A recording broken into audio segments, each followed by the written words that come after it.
ओम शांति। आत्मिक स्थिति में स्थित होकर दैहिक स्थिति की कड़वाहट को खत्म कर फिर से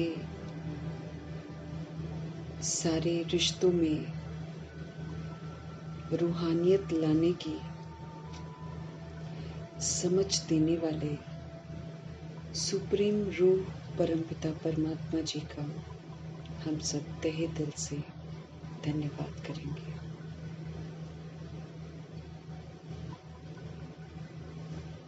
अपनी आत्मिक स्थिति बनाकर सभी आत्माओं को आत्मिक स्नेह देकर सभी को एक सूत्र में बांधने का प्रैक्टिकल कर्तव्य करके दिखाने वाली आत्मा ब्रह्मा जी की आत्मा जी का हम तहे दिल से धन्यवाद करेंगे। धन्यवाद करते हुए मीठे मीठे परमपिता परमात्मा जी के महावाक्य हम उन्हीं से समझेंगे। दोनों जबरदस्त लाइट्स को शिव बाबा और ब्रह्मा माँ को हाजिर नाजिर करके आत्मिक स्थिति में स्थित होकर उनके महावाक्यों को उनसे समझेंगे। समझिए प्रभु जी की पूरे वायुमंडल में, पूरे तत्वों में, पूरी प्रकृति में फैले, ये दिल से दुआ करेंगे। प्रभु जी की समझ विश्व की सभी आत्माओं की प्रति भी है, इसीलिए जो इस समय आकारी शरीरों में है, जिनको शरीर नहीं मिले हैं, हादसों के जो शिकार हैं, या फिर जिन्होंने शरीर छोड़े हैं लेकिन अभी तक कुछ अकाउंट्स हैं इसीलिए उनको शरीर नहीं मिले, सभी आत्माओं के प्रति सबसे पहले प्रभु जी के महावाक्य समर्पित करेंगे। प्रभु जी के अनमोल महावाक्यों की जो शक्ति है वो उन आत्माओं तक पहुंचे जो इस समय हॉस्पिटल में हैं या घरों में पीड़ित अवस्था में हैं। हर पीड़ा को वो प्रभु की याद में रहकर पार कर लें। दिल से दुआ करेंगे। समझ यही है कि सब प्रभु की यादों में रहें, उनकी समझ उन आत्माओं तक भी पहुंचे जो इस समय वाम मार्ग में चले गए हैं। सबको अपवित्रता से वैराग आए, हर आत्मा को पवित्रता आकर्षित करे,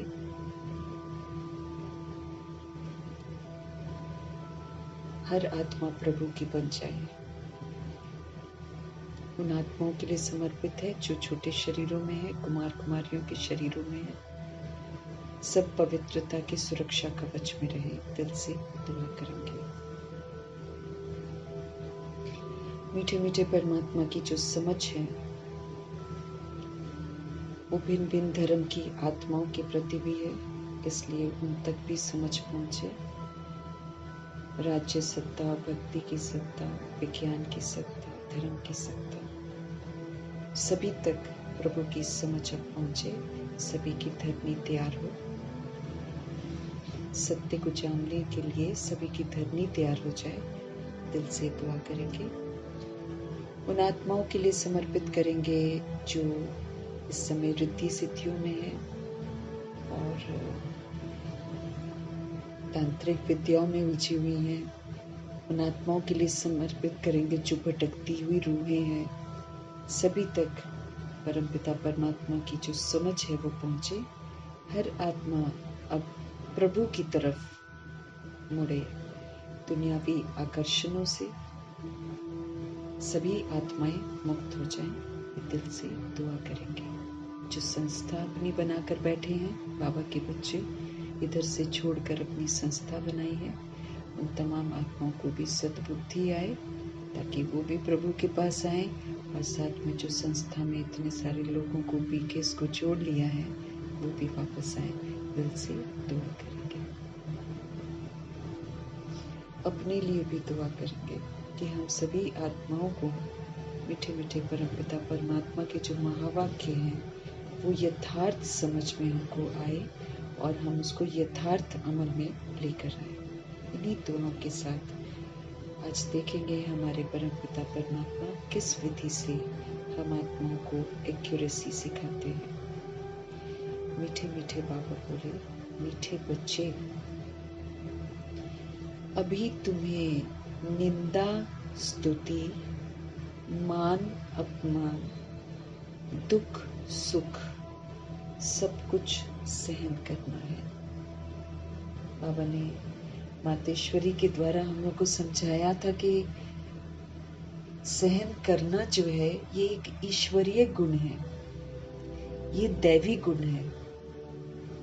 इसको सहन करने से देवता बनते हैं, माना इसको अमल में लाने से हम सब देवता बनते हैं। तो सहन करना एक बहुत अच्छी चीज है, इससे हम भी निखरते हैं, प्लस हमारी वजह से संसार बिगड़ा है तो फिर संसार का जो क्रोध है वो जब हम सहन करते हैं तो खत्म होता है और फिर वो भी राइटियस मार्ग पर आ जाते हैं। तो मतलब सहन करने में भला ही भला है।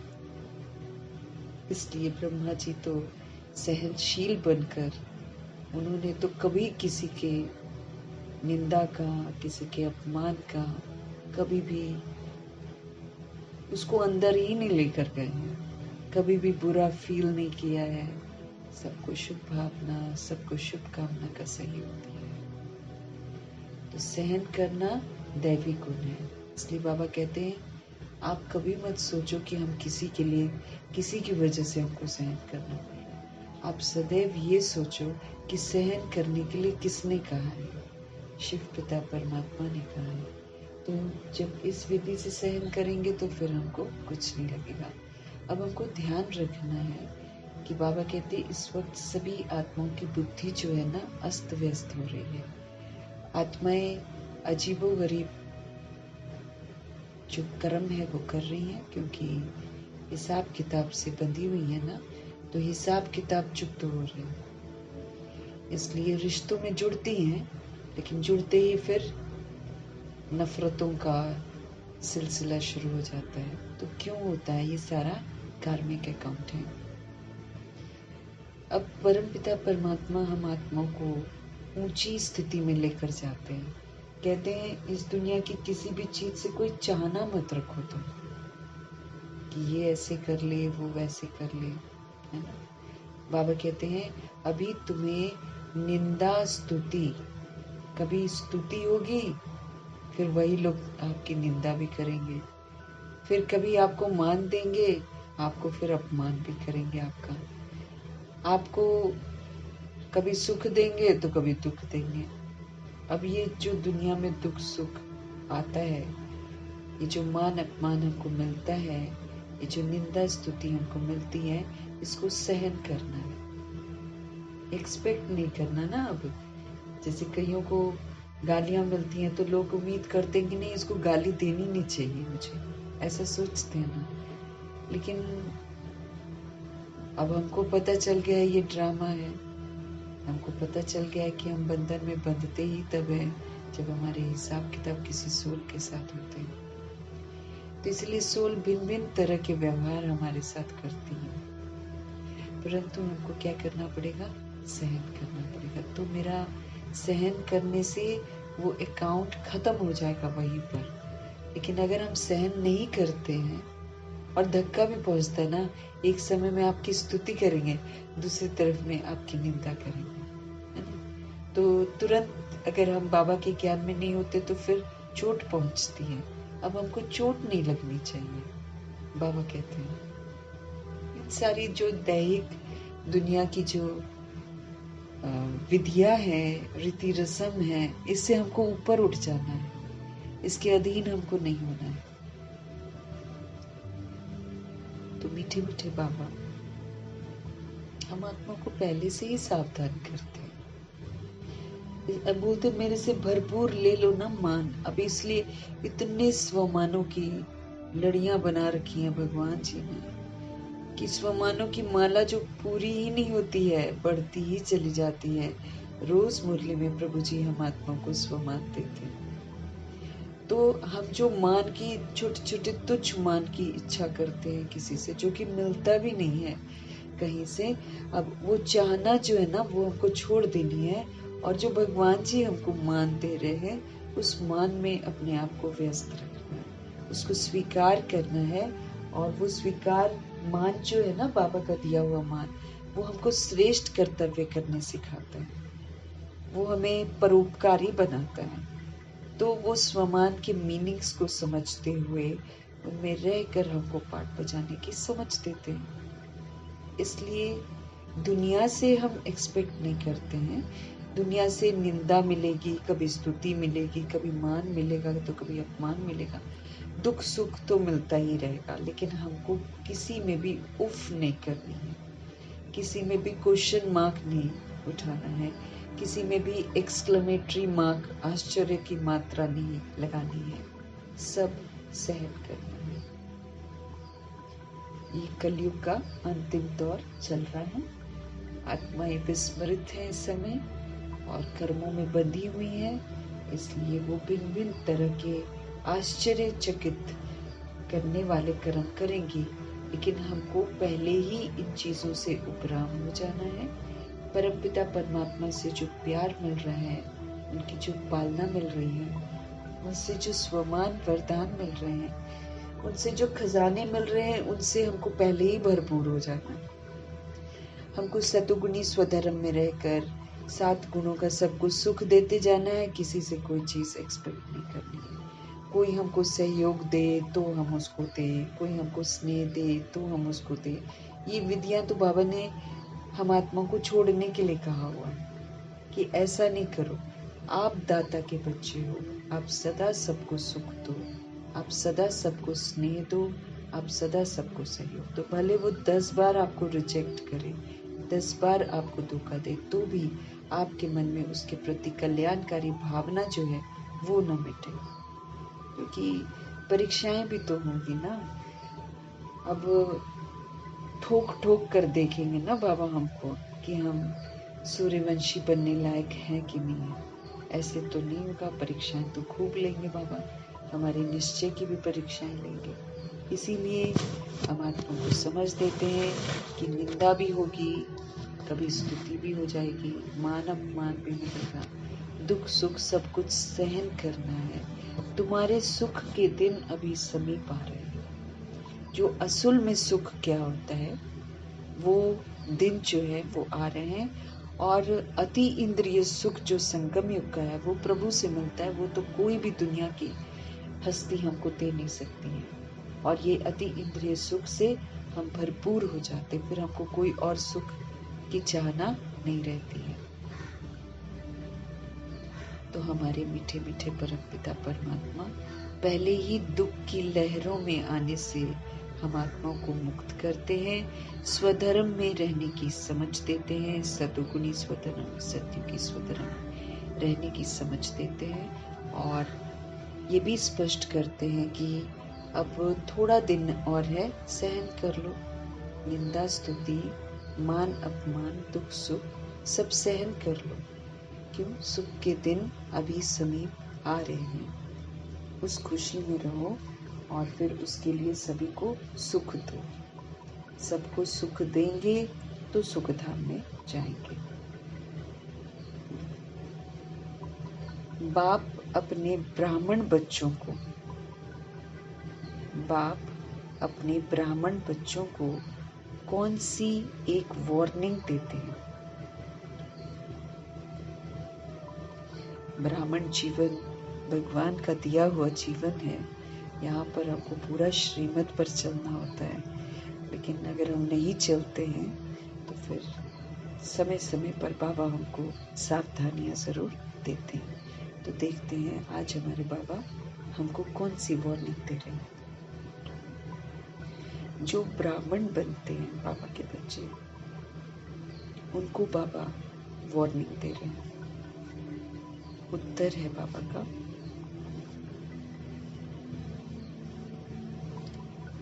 बच्चे कभी भी बाप से रूठना नहीं।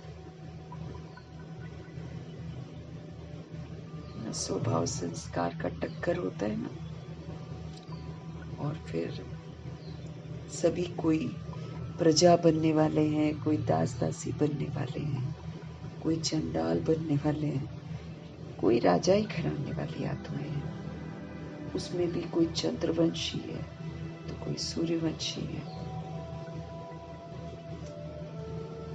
तरह तरह की सोल्स हैं, तरह तरह का उनका आचरण होगा। अब ऐसे में जब कोई ऐसी वैसी बात हो जाती है तो हम बुरा मान जाते हैं। बुरा मान के कई तो जिद से ना सेंटर छोड़कर पढ़ाई भी छोड़ देते हैं। तो फिर तो वो तो बाबा से रूठ गए, है ना। अब रूठना तो बहुत हानिकारक है ना।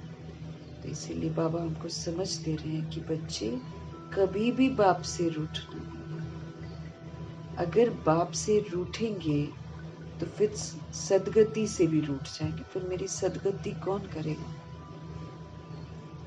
मैंने फिर सदगति के लिए वो जो 16 कला संपूर्ण बनना है, संपूर्ण निर्विकारी बनना है, सर्वगुणों से संपन्न बनना है, वेदाक बनना है और संपूर्ण अहिंसक बनना है, मर्यादा पुरुषोत्तम बनना है। अब ये सब बनते हैं तभी तो सदगति होती है, ज्ञान से सदगति होती है। तो अगर बाबा को छोड़ देंगे, ज्ञान छोड़ देंगे तो फिर सदगति कहाँ से होगी? फिर तो दुर्गति हो जाएगी ना। बाप वार्निंग देते हैं, रूठने वालों को बड़ी कड़ी सजा मिलेगी। जो भगवान को छोड़ देते हैं, मतलब रूठ जाते हैं, वो पढ़ाई भी छोड़ देते हैं, फिर ऐसी सोल्स को बहुत कड़ी सजाएं मिलेंगी। आपस में या ब्राह्मणी से भी रूठे तो फूल बनते बनते कांटा बन जाएंगे। इसलिए बहुत बहुत खबरदार हमको रहना है। आपस में रूठ जाते हैं, है ना, या फिर ब्राह्मणी से जैसा व्यवहार चाहते वैसा नहीं मिलता है तो उनसे भी रूठ जाते हैं। तो फिर फूल बनते बनते फिर क्या हो जाता है? भगवान की पढ़ाई छोड़ देते हैं, फिर फूल तो बनते नहीं है, फिर क्या बन जाते हैं? कांटा बन जाते हैं, दुश्मनी हो जाती है ना। फिर इसलिए बाबा हमको बहुत बहुत खबरदार कर रहे हैं कि तरह तरह की सोल्स हैं, सभी स्टूडेंट्स हैं, सभी पढ़ रहे हैं। कोई थोड़ा कम करता है, थोड़ा ज्यादा करता है, किसी की भी बीमारी तो सारी छोड़ रहे हैं ना, सब लोग पुरुषार्थ कर रहे हैं, लेकिन नंबरवार छोड़ पाते हैं कितना उन्होंने गहरा धारण किया है। तो फिर कभी कभी होता है कि इंसान जब शुरू में जाता है तो सोचता है कि ब्राह्मणी बहुत प्यार करेगी, जैसे बाबा कहते हैं वैसे करेगी। लेकिन कभी कभी होता है कि शुरू में अच्छा रखती है, फिर कभी अच्छा व्यवहार नहीं करती है, तो फिर बुरा फील हो जाता है हमको। फिर उस चक्कर में क्या करते हैं? पढ़ाई को छोड़ देते हैं, बाबा से रूठ जाते हैं। अब हमको समझ में आ गया ना कि सब स्टूडेंट्स हैं, सब नंबरवार पढ़ रहे हैं, इसीलिए सब में नंबरवार चेंजेस आते हैं। तो हमको किसी के व्यवहार से कोई हमारी बुराई कर दे, कोई हमारी निंदा कर दे, कोई हमारा अपमान कर दे, तो हमको भगवान से नहीं रूठना है। नहीं तो क्या होगा? पढ़ाई छोड़ देंगे तो अभी तो बाबा हमको फूल बना रहे हैं, फिर तो हम कांटे बन जाएंगे। इसलिए हम आत्माओं को बहुत बहुत खबरदार रहने की समझ दे रहे हैं। भगवान से कभी भी रूठना नहीं। गीत है, धीरज धर मनवा धीरज धर, सुख के दिन आएगी आए। भक्ति मार्ग का गीत है, लेकिन ब्रह्मा जी को पसंद आ गया तो उन्होंने ज्ञान मार्ग में इसको यूज करा कि जैसे भगवान कहते हो कि मन को कि धीरज धरो मनवा, सुख के दिन अब आएगी आए। ओम शांति। मीठे मीठे सिकिलदे बच्चों ने गीत सुना। तुम बच्चों के जो भी जन्म जन्मांतर के दुख हैं सब दूर हो जाने चाहिए। इस गीत की लाइन सुनो। तुम जानते हो अभी हमारा दुख का जो पाठ है वो पूरा होता है और सुख का पाठ शुरू होता है। जो पूरी रीति नहीं जानते हैं वो किसी न किसी बात में दुख जरूर देखते हैं। हम लोग खुद ही दुख ले लेते हैं। अब अगला कोई आत्मा मेरे से अच्छे से बात ना करे, ठीक है ना, अपने दिमाग में 100 संकल्प चल पड़ेंगे, है ना। अब यथार्थ तो हम जानते नहीं है कि वो आत्मा इस समय किस समस्या में होगी, वो न जाने और कुछ सोच रही होगी, ये तो हमको नहीं मालूम ना। तो इसलिए बाबा कहते दुख अपने आप ले लेते हैं। किसी न किसी बात में दुख जरूर देखते हैं।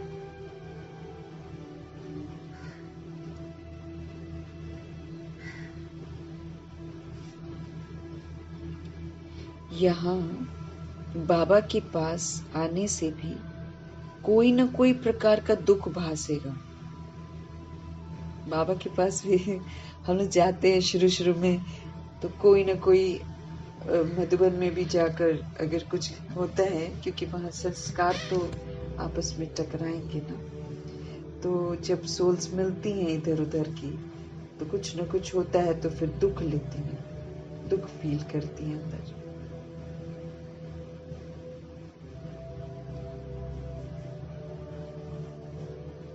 तो बाबा स्पष्ट कर रहे हैं कि यहाँ बाबा के पास आने से भी कोई न कोई प्रकार का दुख भासेगा। बाबा समझ सकते हैं, बहुत बच्चों को तकलीफ होती होगी,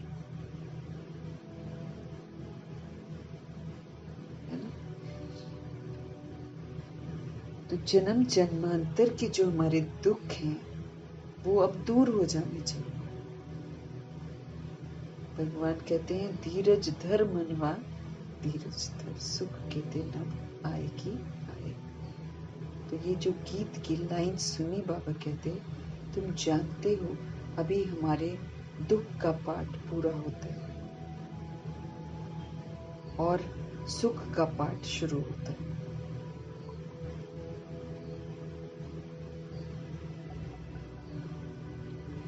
जो पूरी रीति नहीं जानते हैं वो फिर बाबा कहते हैं किसी न किसी बात में दुख जरूर देखते हैं। जब पूरा ड्रामा को जान लो तो फिर दुख नहीं होगा, लेकिन प्रभु जी कहते जब पूरी रीति नहीं जानते हैं ना तो किसी न किसी बात में दुख जरूर देखते हैं।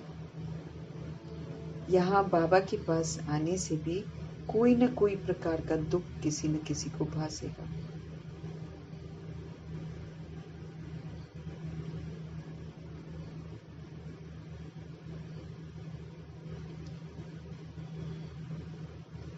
बाबा समझ सकते हैं कि बहुत बच्चों को तकलीफ होती होगी।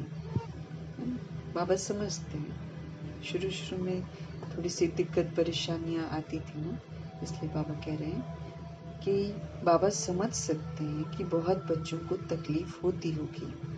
जब तीर्थ यात्रा पर जाते हैं तो कहाँ भीड़ होती है, बरसात पड़ जाती है, कभी तूफान लग पड़ते हैं, ऐसा होता है ना तीर्थ यात्रा पर,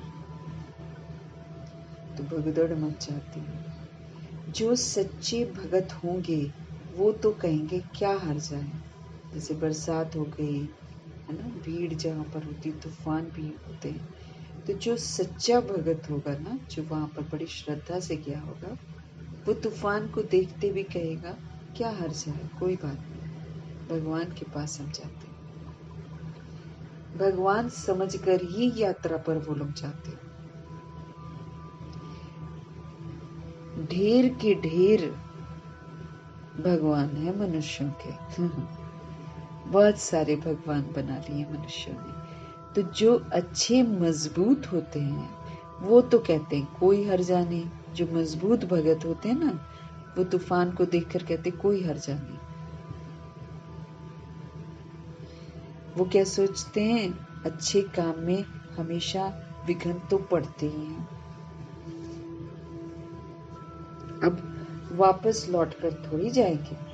अब वो बरसात को देखकर, तूफान को देखकर अब वापस थोड़ी लौटेंगे। कौन? सच्चे भगत जो मजबूत होते हैं। वो फिर क्या समझते हैं? कोई हर्जा नहीं, क्योंकि अच्छे काम में तो हमेशा विघ्न पड़ते ही हैं। तो अब वापस लौट कर थोड़ी जाएंगे। कोई कोई तो लौट भी जाते हैं तूफानों को देखकर।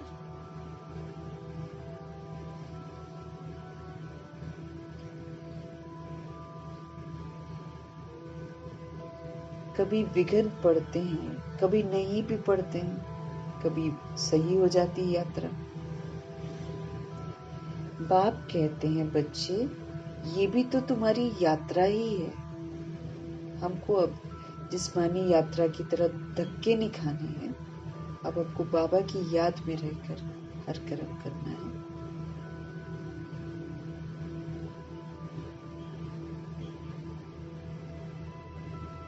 तो बाबा कहते हैं, बच्चे ये भी तो तुम्हारी यात्रा है ना। तुम कहेंगे अब हम इस यात्रा से बेहद के बाप के पास जाते हैं। ये जिस्मानी यात्रा की तरह इसमें जैसे उसमें तो लौट भी जाते हैं, लेकिन ये तो रूहानी यात्रा है, ये तो बुद्धि की यात्रा है। इसमें एक परमपिता परमात्मा जी को याद करना है, इसलिए यहाँ तो लौटने का मतलब ही नहीं उठता है। कायदे से लौटना नहीं है, याद में रहते रहते ही इस दुनिया से हमको पार होना है। बाप कहते हैं, बच्चे ये भी तो तुम्हारी यात्रा है ना। तुम कहेंगे हम बेहद के बाप के पास जाते हैं। वो बाप सबके दुख हरने वाला बाप है। वो हम आत्माओं के दुख हरते हैं, क्योंकि एक वही है जो जानते हैं कि हमको दुख क्यों होते हैं। तो फिर वो दुखों का कारण बताकर फिर जो दुखों के कारण है उससे छूटने की समझ देते हैं।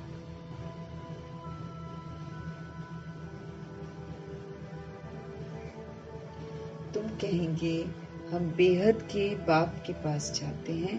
वो बाप सबके दुख हरने वाला है, ये निश्चय है। आजकल देखो मधुबन में कितनी भीड़ है। बाबा को ऊना रहता है कि बहुतों को तकलीफ भी होती होगी, पट में सोना पड़ता है ना। हालांकि फर्श पे सोना सबसे अच्छा है, लेकिन चूंकि घरों से आते हैं ना, बेड पर ही सोने की आदत पड़ जाती है, तो इसलिए सोल्स जो है उनको दिक्कत परेशानी होती है जब उनको बेड वगैरह नहीं मिलता है, या फिर कोई बीमार भी होता है, किसी को कोई तकलीफ भी होती है।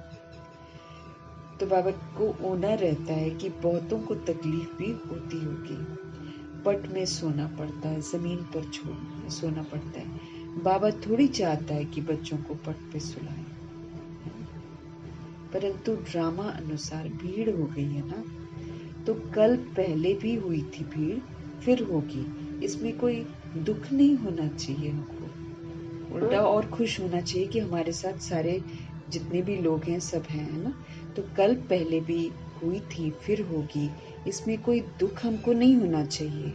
ये भी जानते हैं पढ़ने वाले कोई तो राजा बनेंगे, कोई फिर रंक भी बनने वाले हैं। बाबा हमको समझ दे रहे हैं। बाबा थोड़ी चाहते हैं कि बच्चों को पट पे सुलाएं, परंतु ड्रामा अनुसार क्या करेंगे बाबा।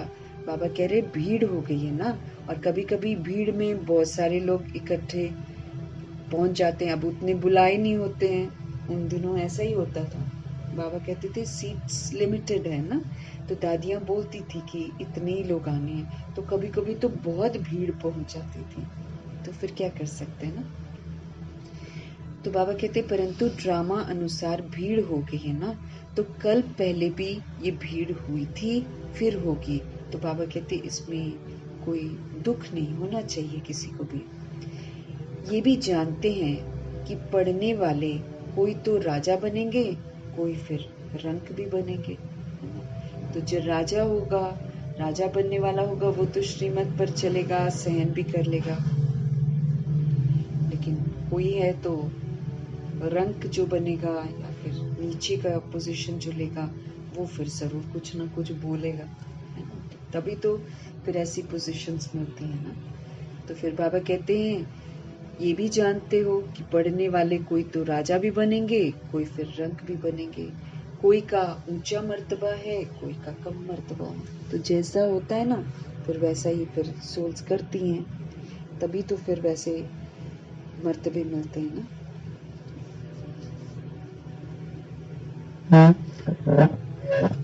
तो ये भी जानते हैं कि पढ़ने वाले कोई तो राजा बनेंगे, कोई फिर रंक भी बनेंगे, कोई का ऊंचा मर्तबा होगा, कोई का फिर कम मर्तबा भी होगा, परंतु सुख जरूर होगा।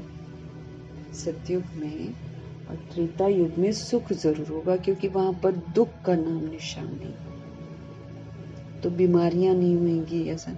फिर ये जो रंक भी बनने वाली सोल्स होती है ना, प्रजा बनती हैं या जो भी बनती हैं, ये फिर अपना भुगतान भी तो करती है ना। सारा कुछ जाने से पहले सारे जो भी गलतियां की होती हैं उसकी सजा भुगतती हैं, फिर जाती हैं ना।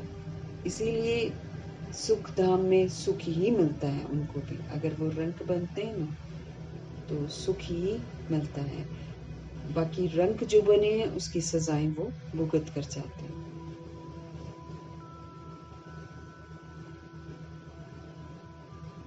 बाबा कहते हैं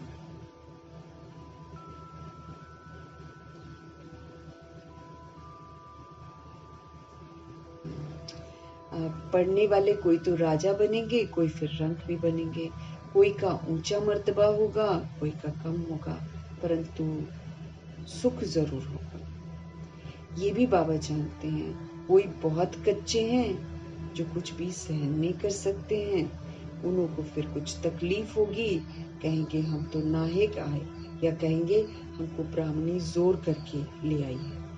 अब वहां पर जब किसी को एसी का रूम नहीं मिलता होगा, चाहे कोई जैसे भी सोचता होगा, तो टेंट में भी तो सोए थे ना कई लोग, नीचे भी सोते हैं, तो कभी कभी हो जाता है।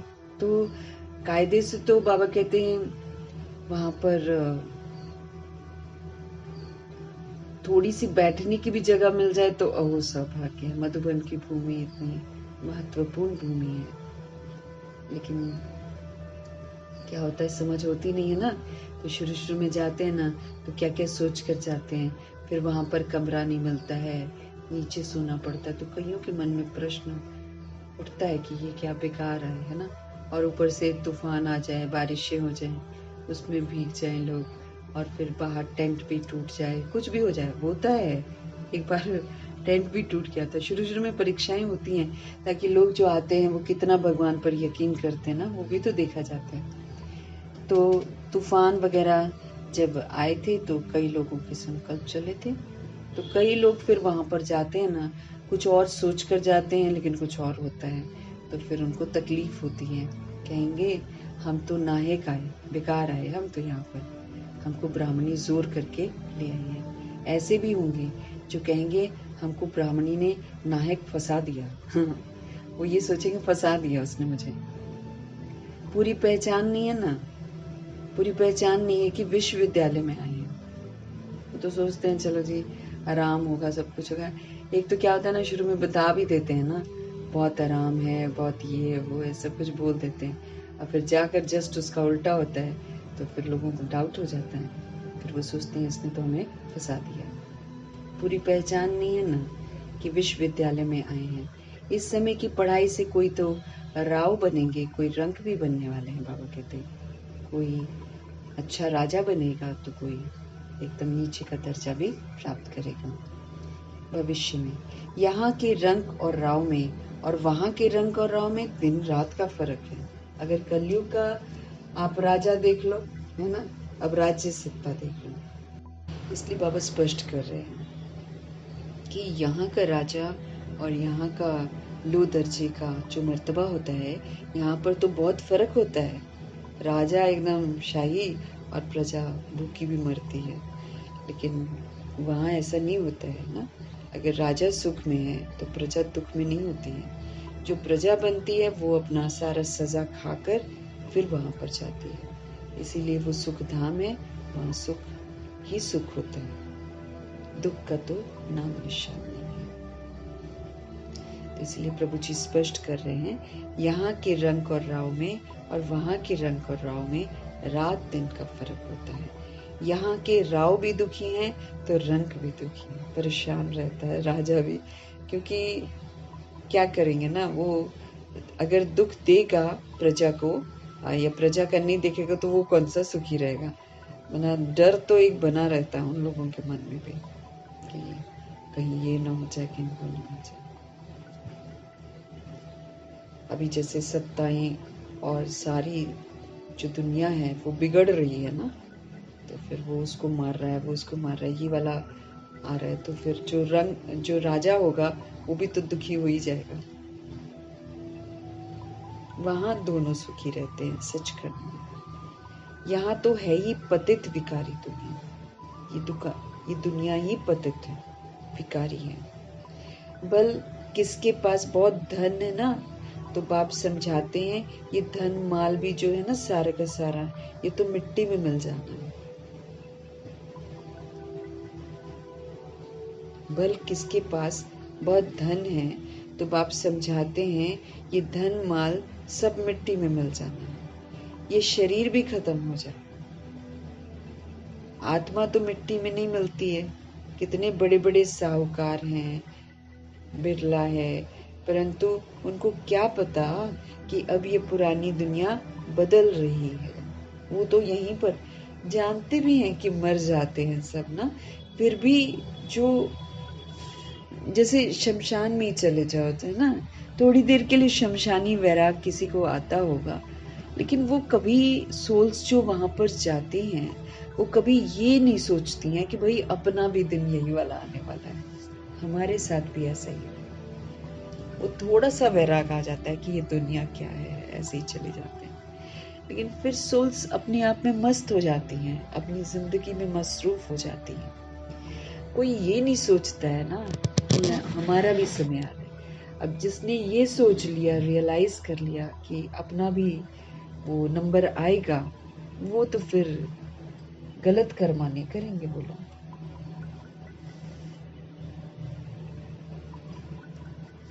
है ना, कितना जीवन में सुधार आ जाएगा बाबा कहते हैं। लेकिन चूंकि वो सोचते हैं कि बस इनके साथ हुआ है। अब जितने भी लोग श्राद्ध खिलाते हैं, वो श्राद्ध खिलाते हैं तो श्राद्ध हमको रिमाइंड करता है कि अब श्रेष्ठ कर्म कर लो। सब जाते हैं, कोई नहीं बचता है, वो हमको रिमाइंड करता है। लेकिन इस रिमाइंडर को कौन एहसास करता है? अगर इस रिमाइंडर को बुद्धि में रखेंगे तो कभी भी गलत कर्मा नहीं करेंगे।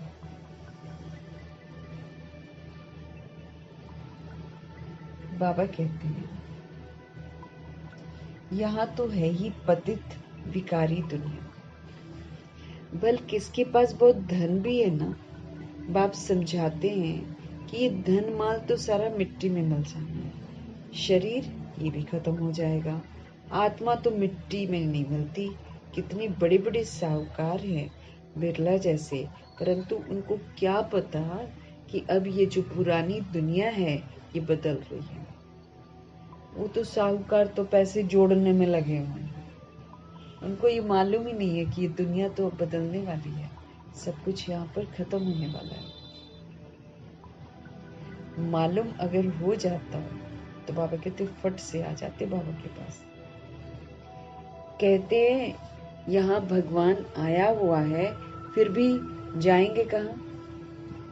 कहते यहाँ भगवान आया हुआ है फिर भी जाएंगे कहाँ? सिवाय बाप के कोई को सदगति तो मिल ही नहीं सकती।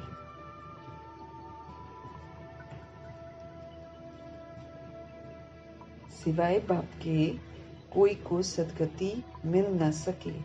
अगर कोई रूठ गया तो कहेंगे सदगति से रूठ गया। अगर कोई रूठ जाता है तो किससे रूठ जाता है? अपनी ही किस्मत खराब बनाता है। तो सदगति से रूठ गया। ऐसे बहुत रूठते रहेंगे और बहुत गिरते भी रहेंगे। बाबा पहले से ही बता देते हैं कि ऐसे बहुत बच्चे हैं जो यहाँ पर आएंगे, अच्छे से समझे नहीं होते ना, तो रूठते रहेंगे। पहले हम लोग भी नाराज हो जाते थे एक दो बातों से।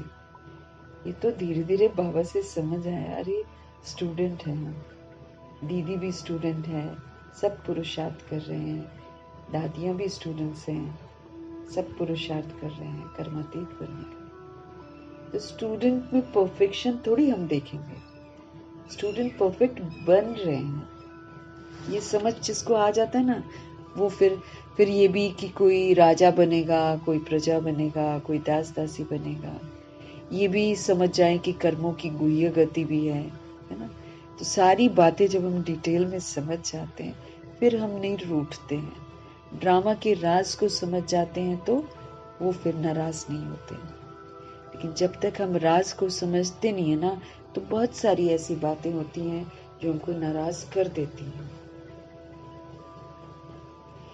तो जो रूठ गया मतलब उसने छोड़ दिया बाबा को, वो तो सदगति से रूठ गया। ऐसे बहुत बाबा कहते रूठते भी रहेंगे और फिर गिरते भी रहेंगे। आश्चर्यवत सुनंती, निश्चय होवंती, और फिर भागंती हो जाते हैं। बाबा कहते बड़े आश्चर्य से सुनती हैं सोल्स, निश्चय भी हो जाता है और फिर छोड़ देते हैं। कोई तो समझते हैं बरोबर, इन बिगड़ तो कोई रास्ता ही नहीं है। जो यथार्थ समझ जाते हैं ना, तो कोई तो समझते हैं कि बरोबर इन बिगड़ तो कोई रास्ता है नहीं, इनसे तो सुख और शांति का वर्षा हमको मिलेगा। कईयों को ये निश्चय हो जाता है। इन बिगड़ सुख शांति मिलना असंभव है। जब धन बहुत हो तब तो हमको सुख मिले, धन में ही तो सुख होता है ना। तो वहां मूल वतन में तो आत्माएं शांति में बैठी हैं। कोई कहे हमारा पाठ नहीं होता तो सदैव हम वहां रहते, परंतु ऐसे कहने से थोड़ी होगा, क्योंकि सब आते हैं, सब पाठ बजाते हैं और भूल भी जाते हैं। यहाँ से दुखी परेशान होंगे, भूल जाएंगे, और फिर दोबारा जब समय आता तो फिर से आ जाते हैं पाठ बजाने। बाबा कहते हैं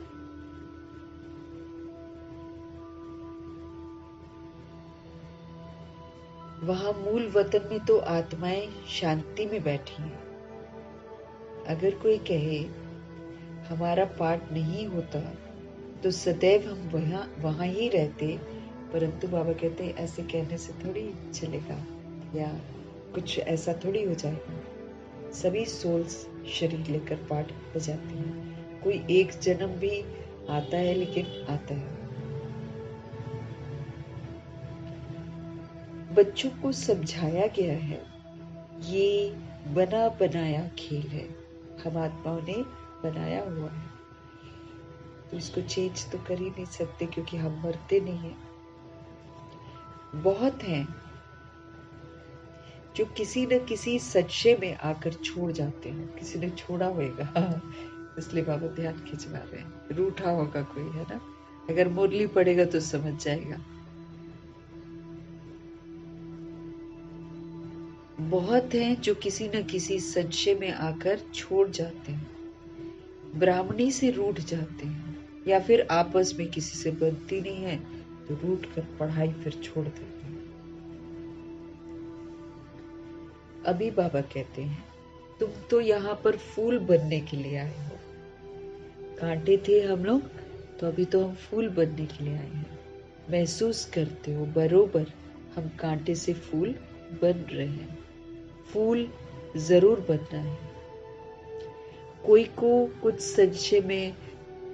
संशय है ना, फलाना ये करते हैं, ये ऐसे हैं, इसलिए हम नहीं आएंगे, बस रूठ कर जाकर घर में बैठ जाते हैं।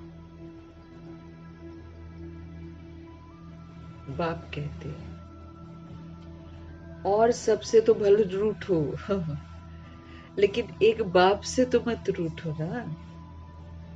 ठीक है किसी से नहीं बनी, या कई लोग होते हैं ना, वो हमारे पुरुषार्थ में वो हो जाते हैं, डिस्टर्बिंग हो जाते हैं, उनका व्यवहार हमको डिस्टर्ब करने लग जाता है।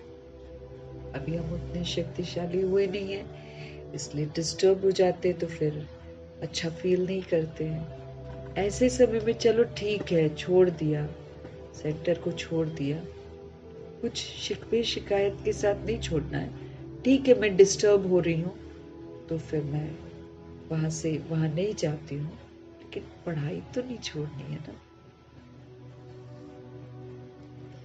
तो अभी तुम यहाँ फूल बनने के लिए आए हो, महसूस भी करते हो कि बरोबर हम कांटे से फूल बन रहे हैं, जैसे जैसे हमको समझ में आते जा रहे हैं। फूल जरूर बनना है सभी को।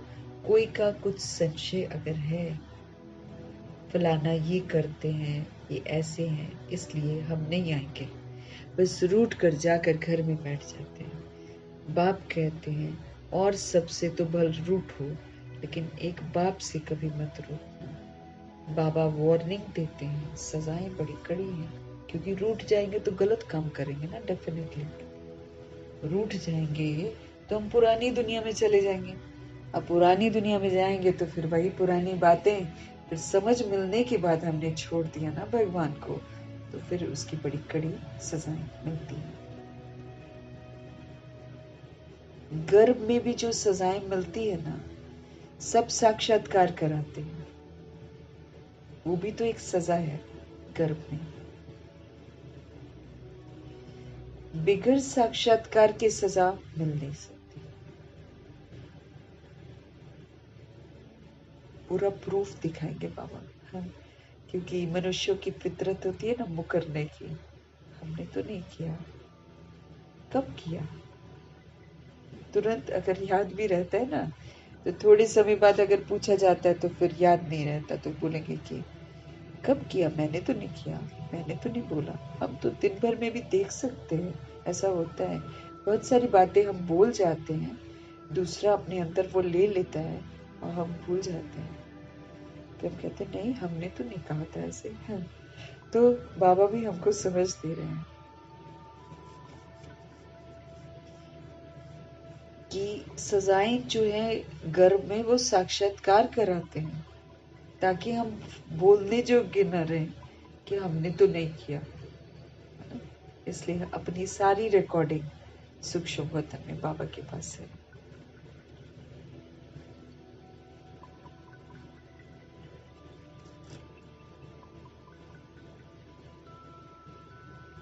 बिगर साक्षात्कार के सजा मिल नहीं सकती। यहाँ का भी साक्षात्कार होगा।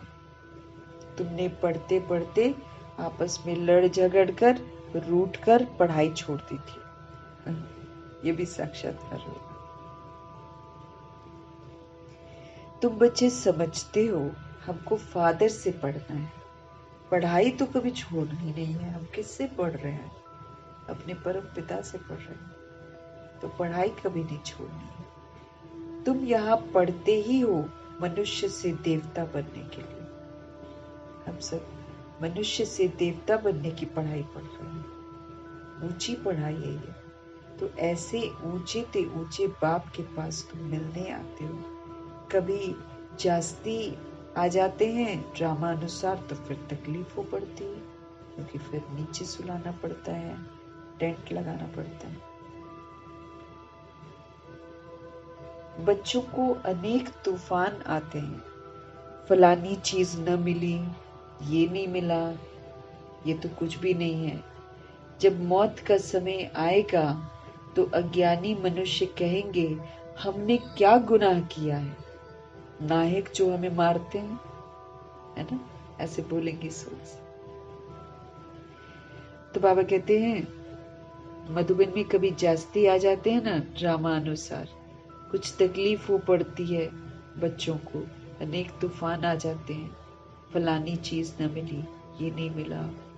ये तो बाबा कहते कुछ भी नहीं है, कि एक दो चीज यहाँ पर नहीं मिलती है तो हम ऐसे करते हैं। बाबा कहते ये तो कुछ भी नहीं है। जब मौत का समय आएगा तो जो सोल्स ज्ञान में नहीं है ना, या फिर हम आत्माओं के लिए तो अज्ञानी होगा, वो तो बेचारे जानते ही नहीं ना, लेकिन मतलब समझ मिल रही है, उसको यथार्थ समझेंगे और यथार्थ चलेंगे तो ज्ञानी कहलाएंगे, है ना। और अगर हम बेसमझी करते हैं बाबा का सुनकर भी, तो फिर तो हम अज्ञानी कहलाते हैं ना। इसलिए बाबा कहते हैं जो अज्ञानी मनुष्य है ना, वो क्या कहेंगे, हमने क्या गुनाह किया। नायक जो हमें मारते हैं, उस पिछाड़ी के पाठ को ही कहा जाता है खूने नायक पाठ। गलतियां तो सभी कर रहे हैं, लेकिन वो जो अनजान है वो तो सोल्स जानते नहीं है कि क्या गलती है। हम आत्माएं भी जब यथार्थ समझते नहीं है, जब तक यथार्थ समझते नहीं है, तब तक हम भी नहीं जानते कि क्या गलतियां होती हैं।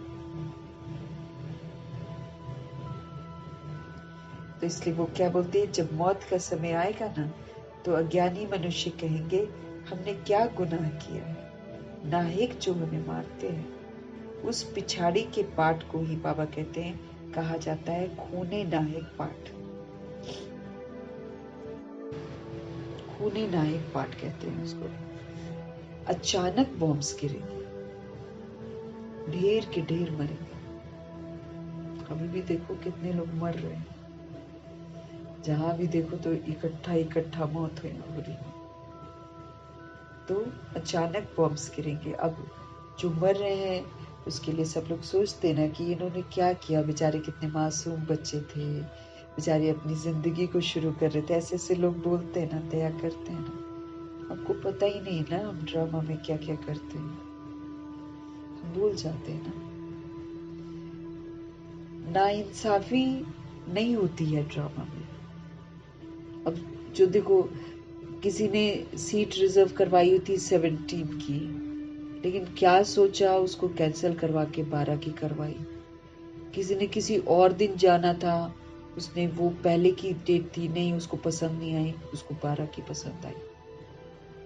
अब देखो, जिसने शरीर छोड़ना होगा या उसका अकाउंट जिसमें होगा, वो सारे इकट्ठे थे उस दिन।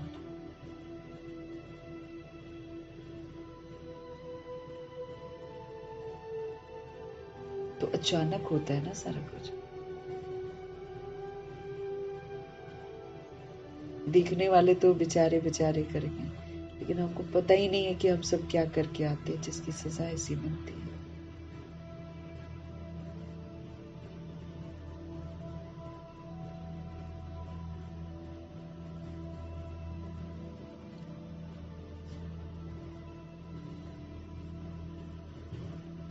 जब मौत का समय आएगा तो अज्ञानी मनुष्य कहेंगे हमने क्या गुनाह किया है। नायक जो हमें मारते हैं, उस पिछाड़ी के पाठ को ही कहा जाता है खूने नायक पाठ।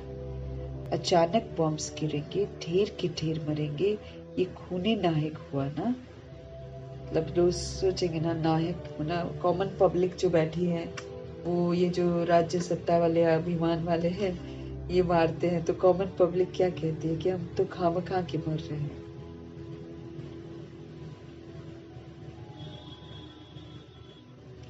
अज्ञानी मनुष्य कैसे ऐसे चिल्लाएंगे कि हमने क्या किया जो हमारे साथ ऐसा। तुम बच्चे तो बहुत खुश होते। कौन से बच्चे? ब्राह्मण बच्चे खुश होते हैं, नंबरवार है ना सारे बच्चे, बाकी तो क्वेश्चन करेक्शन भी करेंगे।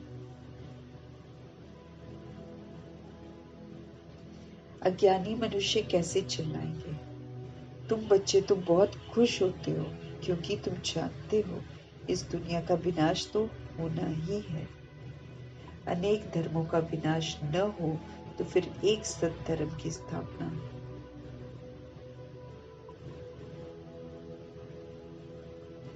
तुम बच्चे तो बहुत खुश होते हो, क्योंकि तुम जानते हो इस दुनिया का विनाश होना ही है। अनेक धर्मों का विनाश न हो तो फिर एक सत्य धर्म की स्थापना फिर कैसे होगी।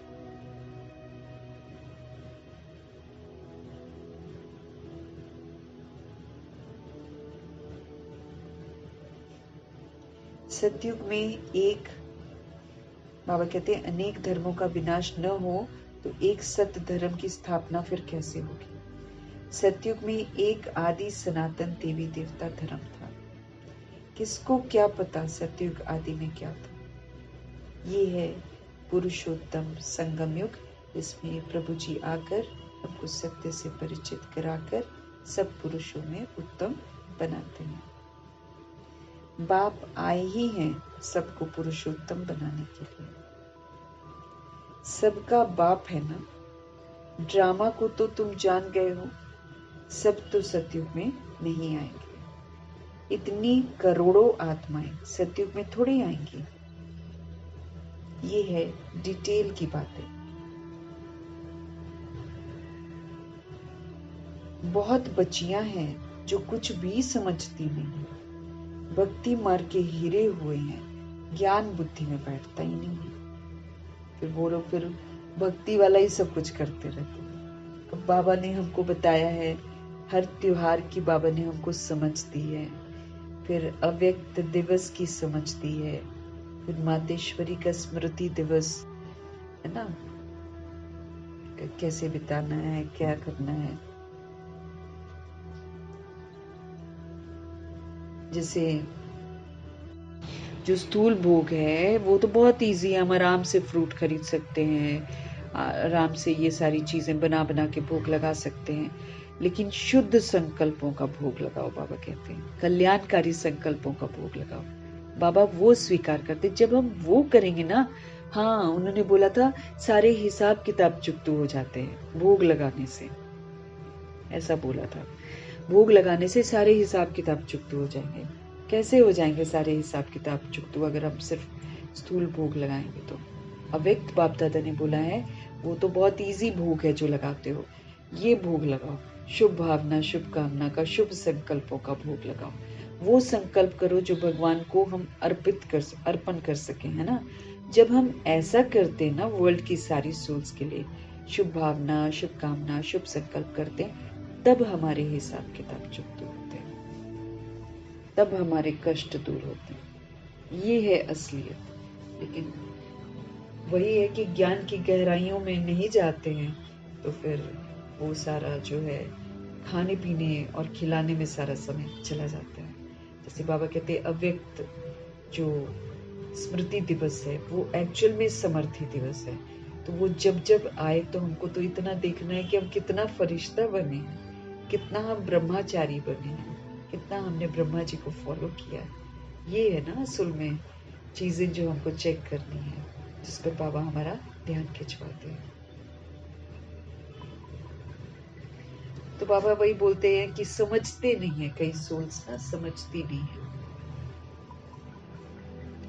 बाप आए ही हैं सबको पुरुषोत्तम बनाने के लिए। ये पुरुषोत्तम संगम युग है। सबका बाप है ना वो। ड्रामा को तो तुम जान गए हो। सब तो सतयुग में नहीं आएंगे। इतनी करोड़ों आत्माएं सतयुग में थोड़ी आएंगी। ये है डिटेल की बातें। बहुत बच्चियां हैं जो कुछ भी समझती नहीं है, भक्ति मार के हीरे हुए हैं, तो वो भक्ति की तरह ही त्योहार मनाते हैं। जैसे भक्ति मार्ग में बनते हैं ना त्योहार, वैसे ही सारा सेलिब्रेशन होता है। दिवाली भी वैसे ही, होली भी वैसे ही मनाते हैं। तो वो तो फिर भक्ति से हिरे हुए हैं, पापा कहते हैं, इसलिए समझते नहीं। ज्ञान बुद्धि में बैठता ही नहीं है। अगर भक्ति की बातें करते रहेंगे भगवान का बनकर भी, तो ज्ञान कहाँ से बैठेगा। भक्ति की आदत पड़ी हुई है। कहते हैं भगवान क्या नहीं कर सकता है। भगवान तो मरे हुए को जिंदा कर सकता है। अब देखो, इसका भी अर्थ बाबा स्पष्ट करते हैं कि हम सब कलयुग में अंत में बिल्कुल मरे हुए होते हैं, मरजीवा मना मुर्दा होते हैं, है ना। बाबा आकर मरजीवा बनाते हैं ना हमको। तो इस विधि से हम कह सकते हैं कि बाबा मरे हुओं को जिंदा करते हैं। जो समझ से मरे हुए हैं उनको सुरजीत करते हैं बाबा। लेकिन वो फिर दुनिया में क्या समझते हैं, अगर कोई बॉडी छोड़ देती है सोल, तो उसको भी बाबा दोबारा बॉडी में डाल देंगे। ऐसा थोड़ी होता है। तो बाबा कहते भक्ति मार के हीरे हुए हैं, ज्ञान बुद्धि में बैठता नहीं है, भक्ति की आदत ही पड़ी हुई है। अब जैसे कई लोग जनक दादी के आगे आरती उतारती हैं, वही भक्ति वाली आरती उतारती हैं। तो मतलब दादी भी यही सोचती है ना, दादी के एक्सप्रेशंस भी वैसे होते थे कि क्या ये लोग समझ नहीं रहे हैं, अभी भी पुजारी पद नहीं जा रहा। तो भगवान क्या नहीं कर सकते, दुनिया सोचती है। क्या कहते हैं, मरे हुए को भी जिंदा कर देते हैं। करते हैं, ये बात सत्य है, लेकिन कौन, जो समझ से मरे हुए होते हैं उनको सुरजीत करते हैं, उनको मरजीवा बनाते हैं कि पुराने पद से मरो और अब नई शिक्षाएं प्राप्त करो।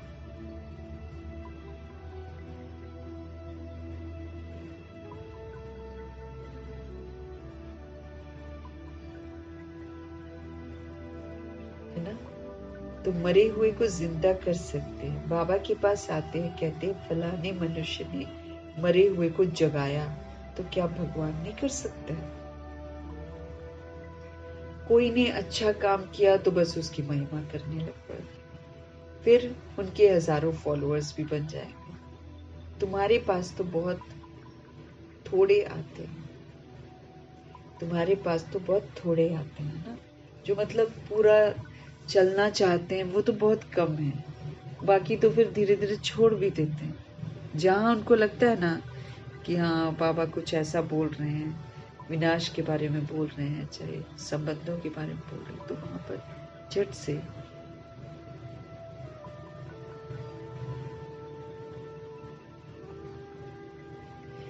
तो बाबा कहते हैं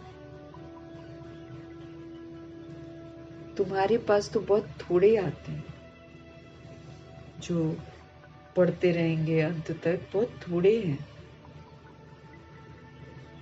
बाकी तो झड़ जाएंगे।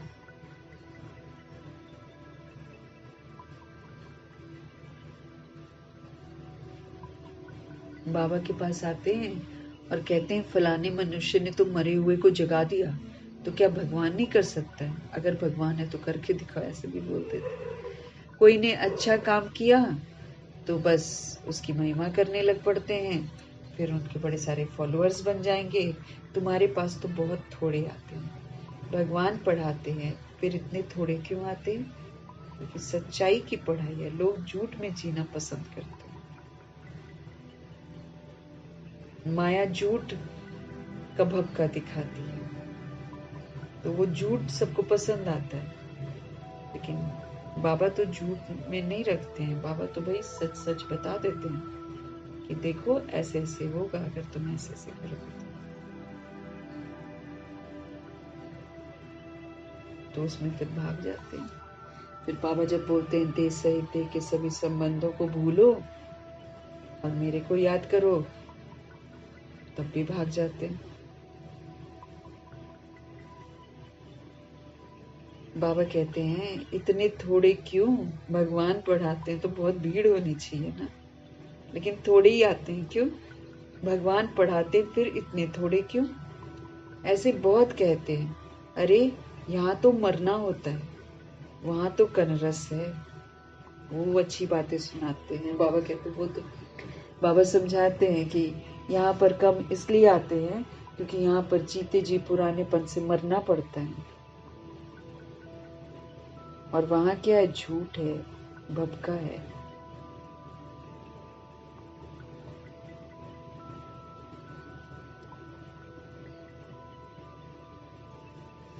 बाबा कहते हैं यहाँ मरना पड़ता है ना, वहां तो कन रस है, कानों को रस मिलता, बस सुनो सच सच बोलो, परिवर्तन करने की कोई जरूरत नहीं। यहाँ तो हर चीज को अपने आप को परिवर्तन करना है।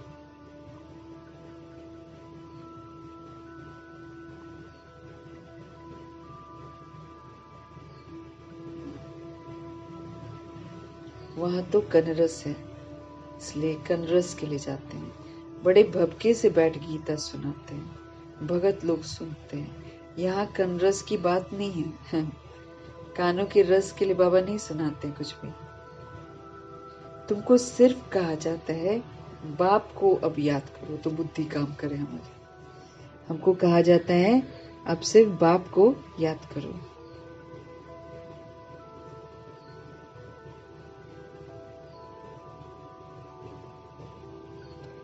गीता में भी ये अक्षर है, कौन सा?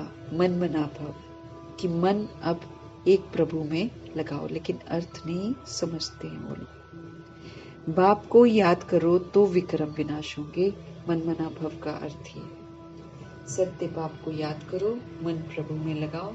बाप को याद करेंगे तो विक्रम विनाश हो जाएंगे।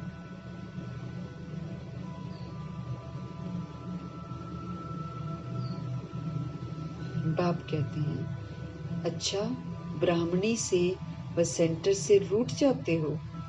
अच्छा ये तो काम करो और संग तोड़ अपने को आत्मा समझो और एक बाप को याद करो।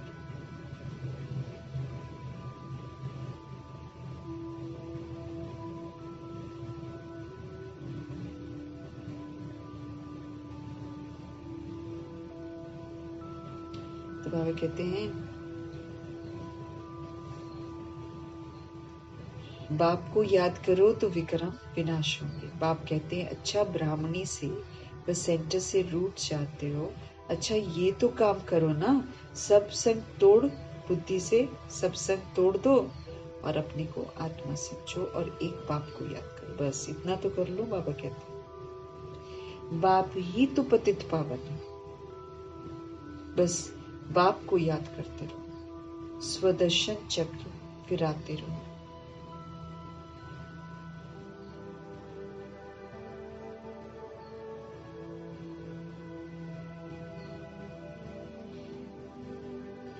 बाप ही पतित पावन है, बस बाप को याद करते रहो, अपना स्वदर्शन चक्र फिराते रहो, है ना। 5 स्वरूपों का दर्शन करते रहो और अनादि आदि दर्शन करते रहो और फिर भूलें देख लो कि कहाँ कहाँ की हैं। भूलों से ना अपने आप को मुक्त करो, करते रहो। बाबा कहते इतना याद किया ना तो भी स्वर्ग में जरूर आएंगे। अगर पतित पावन बाप को याद किया, स्वदर्शन चक्र फिराते रहे, इतना अगर याद किया तो स्वर्ग में जरूर आएंगे। स्वर्ग में ऊंच मर्तबा तो पुरुषार्थ के अनुसार ही मिलेगा। स्वर्ग में ऊंच मर्तबा तो पुरुषार्थ के अनुसार ही मिलेगा। प्रजा बनानी पड़ेगी। ये जो कर्म इंद्रियां हैं इसको प्रजा बनाएंगे और श्रीमत की लगाम से इनसे कार्य लेंगे। तो जब हम इस विधि से चलते हैं तो फिर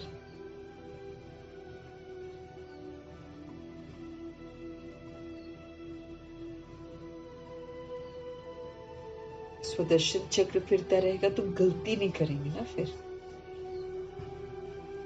इतना भी याद किया ना तो बाबा कहते हैं स्वर्ग में जरूर आएंगे, क्योंकि पुरुषार्थ भी तो वैसा होगा। फिर स्वर्ग में ऊंच मर्तबा तो पुरुषार्थ के अनुसार ही मिलेगा।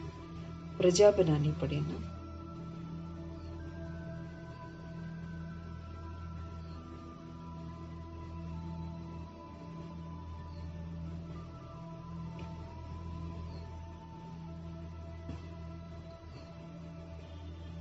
स्वर्ग में ऊंच मर्तबा तो पुरुषार्थ के अनुसार ही मिलेगा।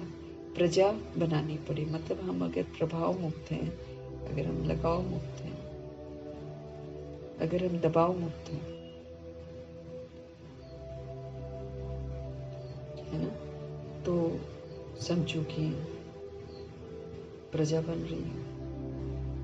कोई अगर मेरे को प्रभावित कर देता है तो हम उसकी प्रजा हो जाते हैं, है ना। और अगर कोई भी मेरे को प्रभावित नहीं करता है, मैं अपने स्वधर्म में रहकर पाठ बजाती हूँ, तो फिर मैं राजा हूँ।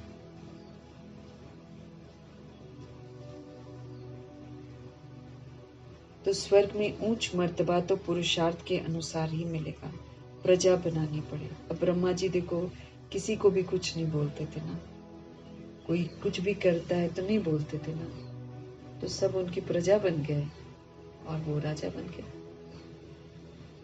जो प्रभाव में आ जाता है वो फिर प्रजा बन जाता है। और दास दासी के प्रभाव में माया के प्रभाव में आता है तो फिर दास दासी बन जाता है। कर्म इंद्रियों के प्रभाव में होता है तो फिर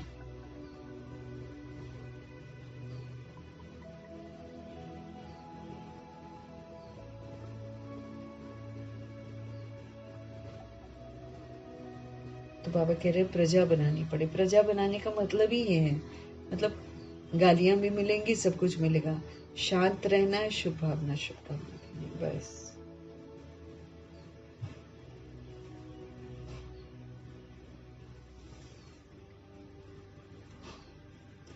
बस बाप को याद करते रहो, स्वदर्शन चक्र फिराते रहो।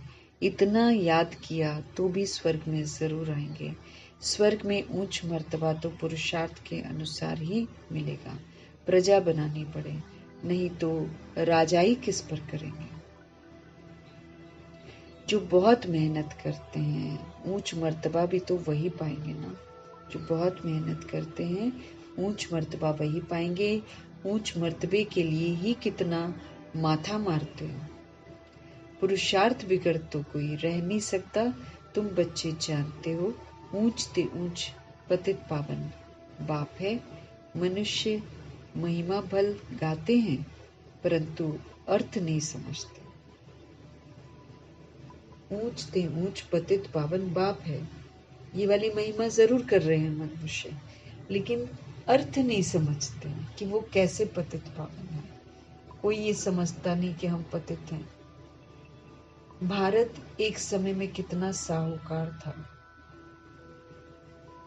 भारत स्वर्ग था, वंडर ऑफ द वर्ल्ड था। ये 7 वंडर्स, ये तो माया के वंडर्स हैं। सारे ड्रामा में ऊंच ते ऊंच स्वर्ग है, यहाँ कोई भी हादसा नहीं होगा। ये तो कलयुगी वंडर्स हैं, यहाँ पर जाकर हादसे भी होते हैं।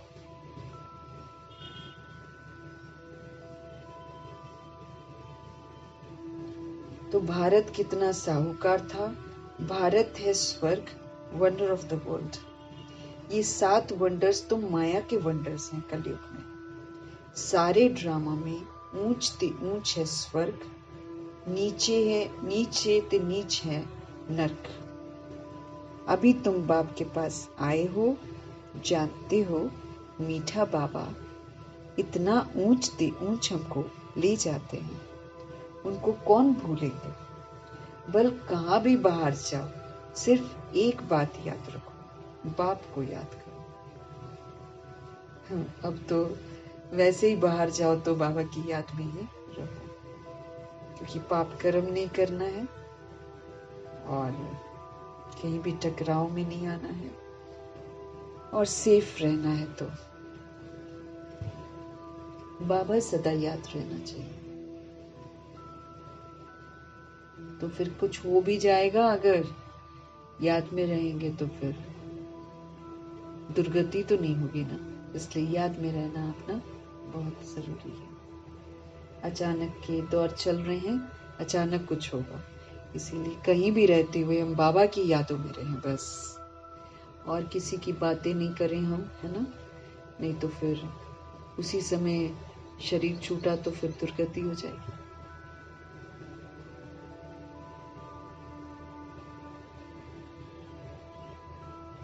सारे ड्रामा में ऊंच ते ऊंच है स्वर्ग, नीच ते नीच है नरक। अभी तुम बाप के पास आए हो, जानते हो मीठा बाबा इतना ऊंच ते ऊंच ले जाते हैं, उनको कौन भूलेंगे। भल कहाँ भी बाहर जाओ, सिर्फ बाबा कहते एक बात आप याद रखो कि बाप को याद करो। पाप ही हम आत्माओं को श्रीमत देते हैं। भगवानुवाच, न कि ब्रह्मा भगवानुवाच, बिंदी भगवानुवाच है ना।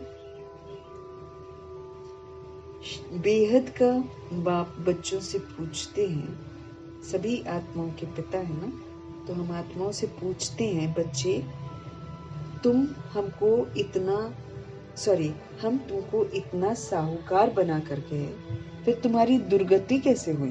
ध्यान खिंचवा रहे हैं ना, ताकि हम दुर्गति वाला काम करना अब छोड़ दें। कहते मैंने आपको इतना साहूकार बनाया, फिर तुम्हारी दुर्गति कैसे हुई।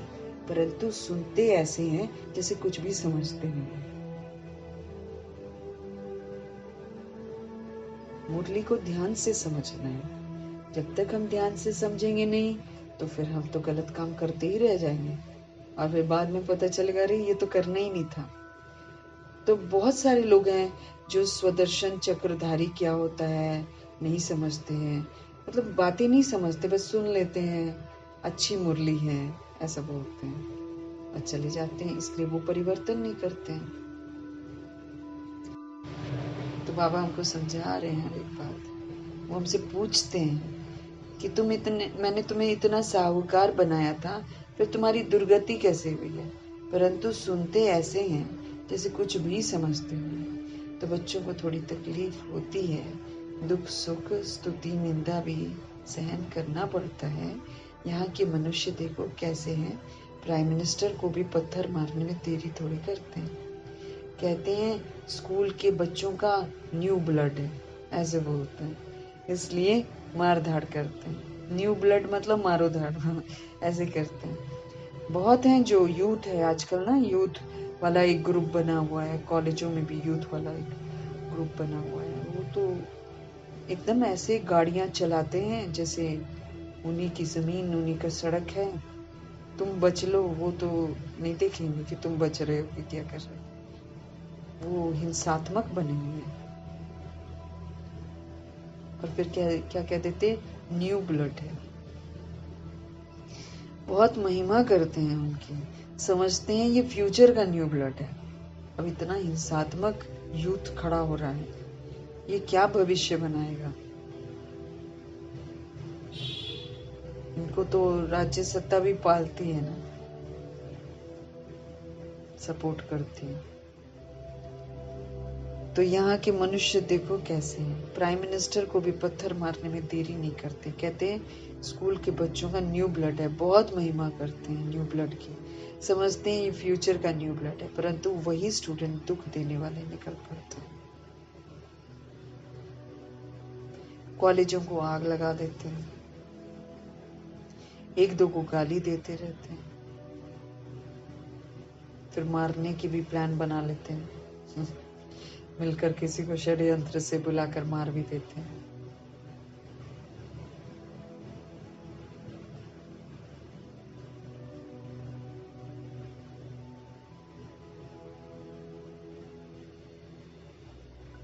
तो गाली देते रहते हैं, कॉलेजों को आग लगाते रहते हैं।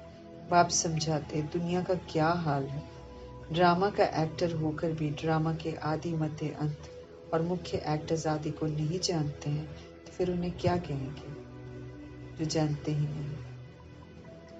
बड़े ते बड़ा कौन है, उसकी बायोग्राफी तो जाननी चाहिए ना।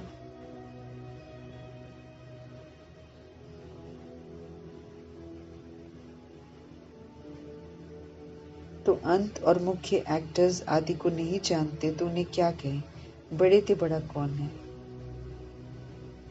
उसकी बायोग्राफी तो जाननी चाहिए ना, कुछ भी नहीं जानते। ब्रह्मा विष्णु शंकर का क्या पाठ है, धर्म स्थापकों का क्या पाठ है। मनुष्य तो अंधश्रद्धा में आकर सबको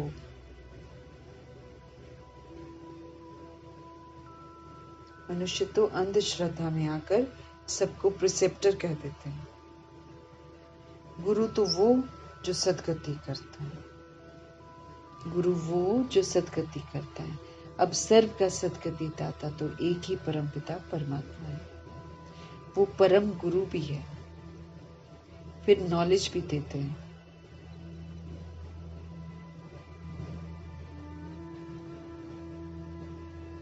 गुरु तो वो जो सदगति करता है।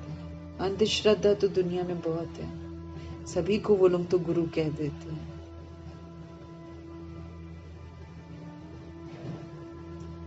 गुरु तो वो जो सदगति करता है। अब सिर्फ का सदगति दाता तो एक ही परम पिता परमात्मा है, वो परम गुरु भी है, फिर नॉलेज भी हमको देते हैं। तुम बच्चों को पढ़ाते भी हैं, उनका पाठ ही वंडरफुल है। धर्म भी स्थापन करते हैं, आदि सनातन देवी देवता पवित्रता का धर्म भी स्थापन करते हैं और सभी धर्मों को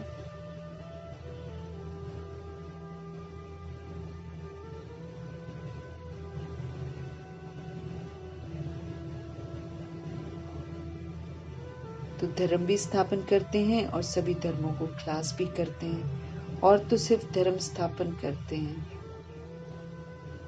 स्थापना और विनाश करने वाले को ही गुरु कहेंगे। गुरु किसको कहेंगे? डेफिनेशन क्या हो गया? जो स्थापना करे और विनाश करे। विनाश किसका? आसुरीपन। देह अभिमान हम सूक्ष्म में करते हैं, वो लोग स्थूल में करते हैं। हमको सूक्ष्म में करना है। एक तो ब्रह्मा जी बनकर अपने लिए स्थापना भी करनी है, फिर विनाश के लिए हमको क्या करना पड़ता है?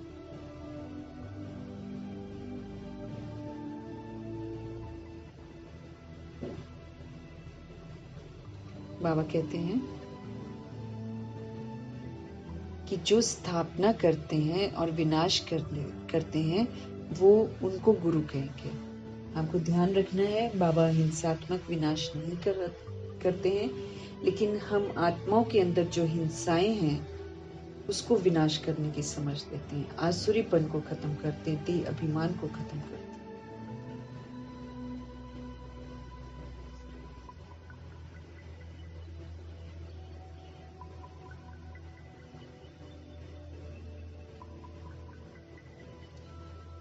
तो बाबा कह रहे हैं उनको गुरु कहेंगे। बाप कहते हैं मैं कालों का काल हूँ, एक धर्म की स्थापना और बाकी सभी धर्मों का विनाश हो जाएगा। यहाँ हम अपने आसुरीपन को खत्म करेंगे, यहाँ हम देह अभिमान को खत्म करेंगे, वहां पर स्थूल विनाश हो जाएगा।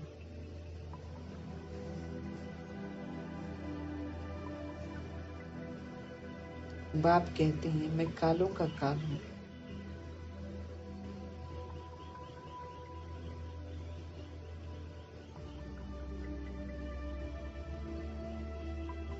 तो कालों का काल हूँ। बाबा कहते हैं एक धर्म की स्थापना और बाकी सारे धर्मों का विनाश हो जाएगा, अर्थात इस ज्ञान यज्ञ में सब कुछ स्वाहा हो जाएंगे। फिर न कोई लड़ाई लगेगी 2500 वर्ष, न कोई यज्ञ रचा जाएगा। तुम सारे विश्व के आदि मध्य अंत को जानते हो, और तो सभी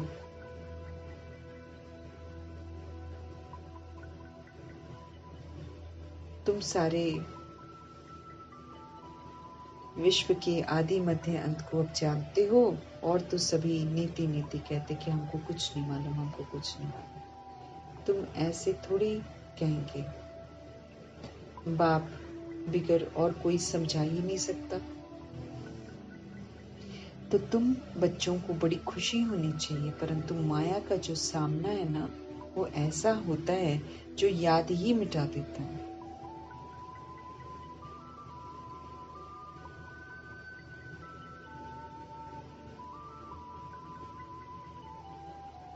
तो तुम बच्चों को बड़ी खुशी होनी चाहिए, परंतु माया का सामना ऐसा होता है जो याद को ही मिटा देता है, भुला देता है याद को। तुम बच्चों को दुख सुख मान अपमान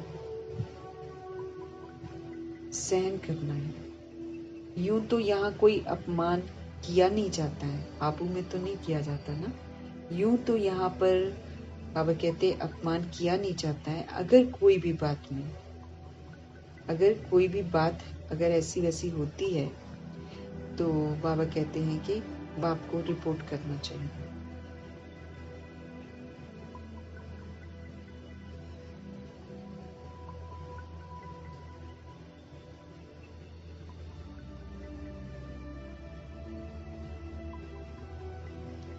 तो बाप को रिपोर्ट करनी चाहिए। अगर कोई ऐसी वैसी बात हो जाती है तो बाबा को बता दो। रिपोर्ट नहीं करते हैं तो बड़ा पाप लगता है। बाप को सुनाने से झट उनको सावधानी मिलेगी। इस सर्जन से कुछ भी छिपाना नहीं चाहिए।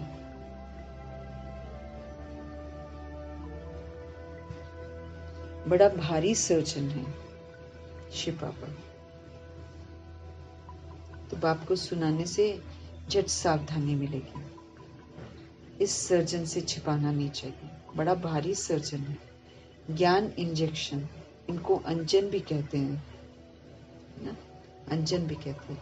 अंजन को ज्ञान सुरमा भी कहा जाता है। अब बाबा सुनाते हैं ज्ञान, और फिर बाबा के बच्चे बन जाते हैं। उन्होंने फिर अफवाह फैला दी कि सुरमा डाल देते हैं ये लोग आंखों में। जिससे कोई भी इंसान फिर इनका हो जाता है। ऐसे झूठी दंत कथाएं बना रखी हैं सब लोगों ने, बातें बना रखी हैं कि ये आंखों में देखती हैं और जादू करती हैं।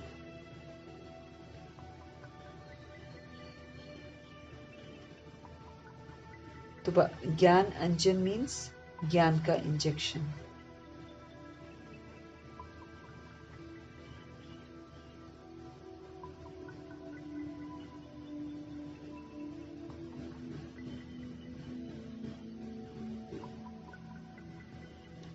तो फिर बाबा कह रहे हैं अंजन को ज्ञान सुरमा भी कहा जाता है। जादू आदि की तो कोई बात ही नहीं है, लेकिन वो लोग क्या गलत सोचते हैं कि हम जादू करते हैं, आंखों में सुरमा डालते हैं, ज्ञान देते हैं बाबा ना। यहाँ पर कोई ऐसा वैसा सिस्टम थोड़ी है कि सुरमा डाल दिया।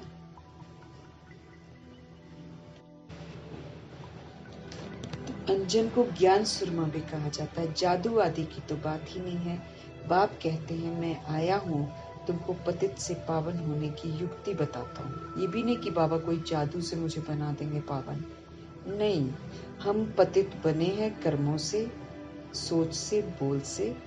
अब मनसा वाचा कर्मणा कैसे पावन बनना है उसकी शिक्षाएं हमको मिल रही है। जो मनसा वाचा कर्मणा चलेगा वो बन जाएगा, जो नहीं चलेगा वो नहीं बनेगा।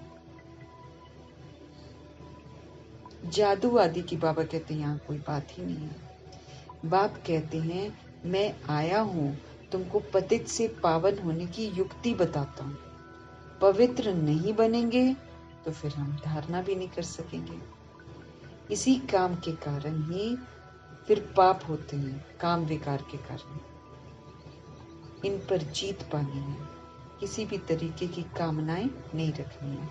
खुद ही विकार में जाता होगा तो फिर दूसरे कोई को कह भी तो नहीं सकेगा ना। अगर हम सोल्स खुद भी जाएंगे विकार में तो हम किसी को तो बोल ही नहीं पाएंगे। सच्चा ज्ञान है ना। खुद ही विकार में जाता होगा तो दूसरे कोई को कह नहीं सकेंगे, वो तो महापाप हो जाए कि खुद करते नहीं है। इसीलिए बड़ा सोच समझ कर, अगर हम खुद को आत्मा समझते नहीं है और दूसरे को जाकर कोर्स कराएंगे कि हम आत्मा हैं तो महापाप हो जाएगा, क्योंकि खुद करते नहीं है और दूसरों को बोल रहे हैं तो महापाप हो जाए। बाप कहानी भी सुनाते हैं। पंडित ने कहा राम राम कहने से सागर पार हो जाएंगे। मनुष्य समझते हैं पानी का सागर। अब जिसको बोला कि राम राम कहने से सागर पार हो जाएंगे, वो तो कहानी में दिखाते हैं कि वो तो हो गया पार राम राम कह के। लेकिन जिस दिन एक दिन तूफान आया और पंडित को करना पड़ा, वो डूब गया। मना दूसरों को कहते हैं, खुद नहीं करते हैं ना। तो पंडित ने कहा राम राम कहने से सागर पार हो जाएंगे। मनुष्य समझते हैं पानी का सागर। अब जैसे आकाश का अंत नहीं है ना, वैसे सागर का भी अंत थोड़ी कोई पा सकता है। ब्रह्म महतत्व का भी अंत नहीं। तो यहाँ मनुष्य अंत पाने का पुरुषार्थ करते हैं, वहाँ कोई पुरुषार्थ नहीं करते। यहाँ कितना भी दूर जाते हैं ना, फिर लौट आते हैं। पेट्रोल ही नहीं होगा तो जाएंगे आएंगे कैसे। ये है साइंस वालों का अति अहंकार की जो कोशिश करते हैं हम इधर आकाश में जाएं, चंद्रमा में जाएं, है ना। लेकिन बाबा कहते वो भी लिमिटेड है, कहाँ तक जा सकते हैं, फिर वापस आ जाते हैं। लेकिन अहंकार है ना साइंस वालों का, इसीलिए कहीं ना कहीं स्पेस में भेजते रहते हैं। और फिर साइंस वालों का अति अहंकार उसे विनाश कर देते हैं। एरोप्लेन से सुख भी है, फिर उनसे अति दुख भी है ना। अब तो डर लगने लग गया सबको, क्योंकि जगह जगह ये होने लग गया है। बाबा ने बोला ना, डर जाएंगे लोग, दहशत सी फैल जाएगी, पागल खाना बन जाएगा, ल्यूनेटिक असाइलम। तो एरोप्लेन से सुख भी है, जल्दी पहुंच जाता है इंसान, और फिर दुख देखो कितना भयंकर है।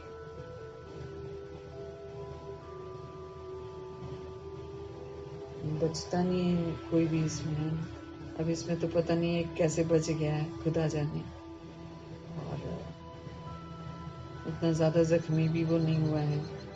अब ये तो क्या बात है, ये तो भगवान ही जानते होंगे, लेकिन बाकी देखो खाक हो गए हैं, काले काले एकदम, चमड़ी कहाँ चली जाती है। कितना खौफनाक था वो। उड़े भी नहीं, अभी उड़ने ही लगे और खत्म हो गए। कितने झटके लगे होंगे उनको, जो रिश्तेदार हैं, कि भाई अभी तो खुशी खुशी भेजा था, अभी मौत का समाचार आ गया। तो दुख भी बहुत है। फिर इससे बॉम्ब्स वगैरह भी गिराते हैं ना एरोप्लेन से। अब तो बाबा कहते हैं कि ऐसा बना लिया कि वहीं पर बैठे खत्म कर देंगे। दिल का अभिमान देखो कैसे लड़वा रहे हैं। इजराइल की लड़ाई, क्या क्या कर रही है अपना, ईरान की लड़ाई। अब ईरान भी तैयार है कि उसको मारेगा उसको मारेगा, तो ऐसे मौतें ही मौतें हैं।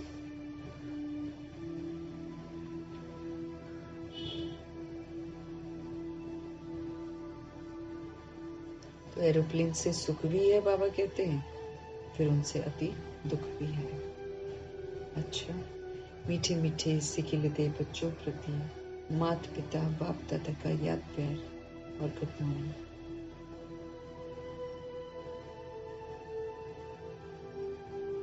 अच्छा, मीठे मीठे सिखिलते बच्चों प्रति मात पिता बाप दादा का याद प्यार और गुड मॉर्निंग। रूहानी बाप की रूहानी बच्चों को नमस्ते। हम रूहानी बच्चों की भी रूहानी बाप को दिल से, जान से, सिख से, प्रेम से, अदब से, रिस्पेक्ट से, मोहब्बत से, पूरे रिगार्ड से प्यार भरी नमस्ते और तहे दिल से मीठे मीठे परमपिता परमात्मा जी का धन्यवाद। धारणा के लिए मुख्य सार है, किसी भी कारण से पढ़ाई नहीं छोड़नी है भाई, साफ बात है। चाहे लड़ाई झगड़ा हो, चाहे हम कहीं पर जाएं, रिश्तों के घर में हम कहीं जाएं, भाई पढ़ाई तो सबसे पहले अहमियत रखती है, चाहे कुछ भी हो जाए।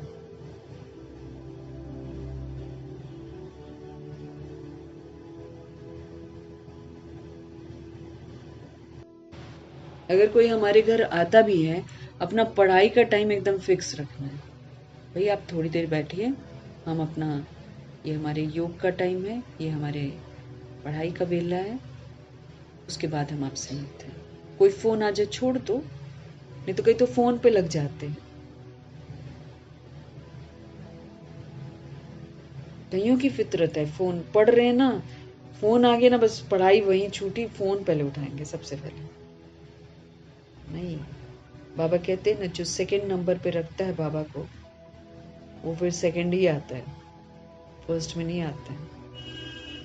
तो चाहे कुछ भी हो जाए, बीमार भी हम हो जाए, तो भी मैं एक्सक्यूज नहीं दे सकती हूँ कि मैं बीमार हूँ इसलिए मैं नहीं पढ़ सकती। उसमें तो और पढ़ना है, उसमें और पढ़ना है। दादियां सबूत हैं इसका। आप मन से पढ़ो ना, भगवान तकलीफ नहीं होने देंगे। लेकिन कहीं पर जा रहे हैं और हम 2-2 3-3 दिन पढ़ाई नहीं कर, ये तो फिर बहुत गलत बात कर रहे हैं। चाहे कुछ भी हो जाए,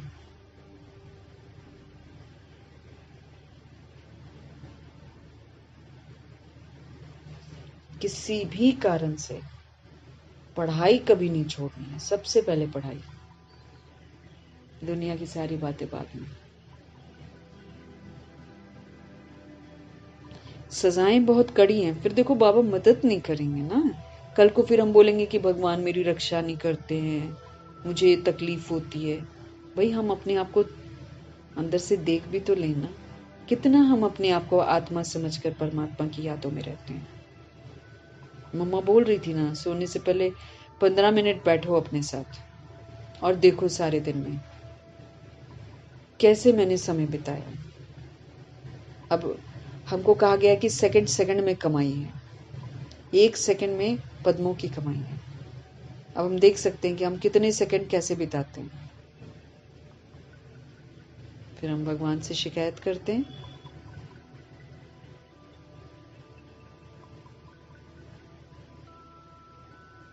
तो तो फिर जब हम बाबा का कहना नहीं मानते तो फिर कड़ी सजाओं के पात्र बनते हैं। पढ़ाई छोड़ देते तो कड़ी सजाएं मिलती हैं।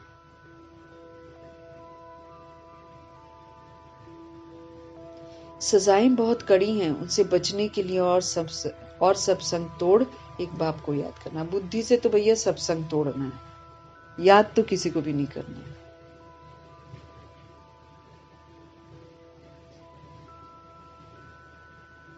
सुबह सुबह यही संकल्प, रात को सोने से पहले भी मैं यही संकल्प करती हूँ, जिनका भी बुद्धि का योग मेरे साथ है, उसका बुद्धि का योग मेरे से हटे, परमात्मा से लगे। तो शरीर के रिश्ते जो होते हैं, रिश्तों में बुद्धि रहती है ना, सबसे पहले ये दुआ करनी चाहिए, कोई भी सोल हमको याद न करे।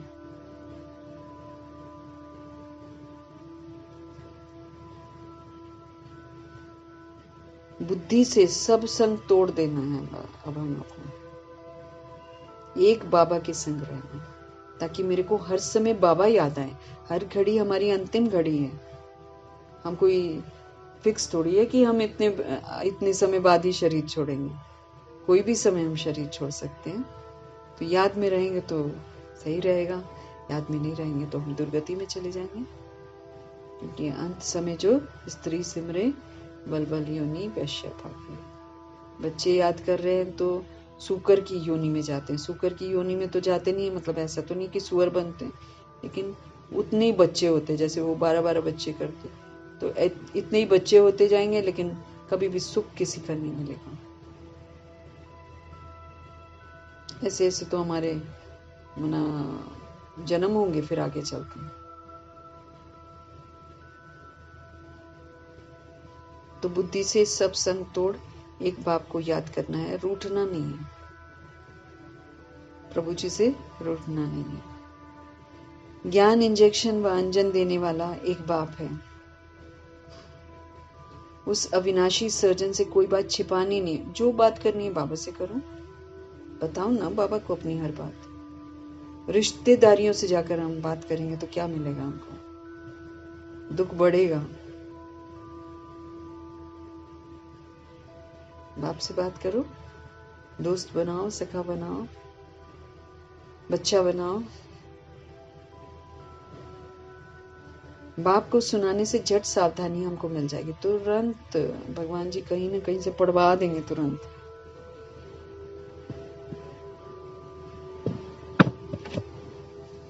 अब मधुबन में तो हमारे साथ कोई भी प्रॉब्लम आए, गलती तो अपनी होती है, फटाफट बाबा को बताना, सावधानी हमको मिल जाएगी। छिपाना नहीं है, बाबा से क्या छिपाएंगे हम, उनको तो हर बात बतानी है। सतगुरु जी का वरदान।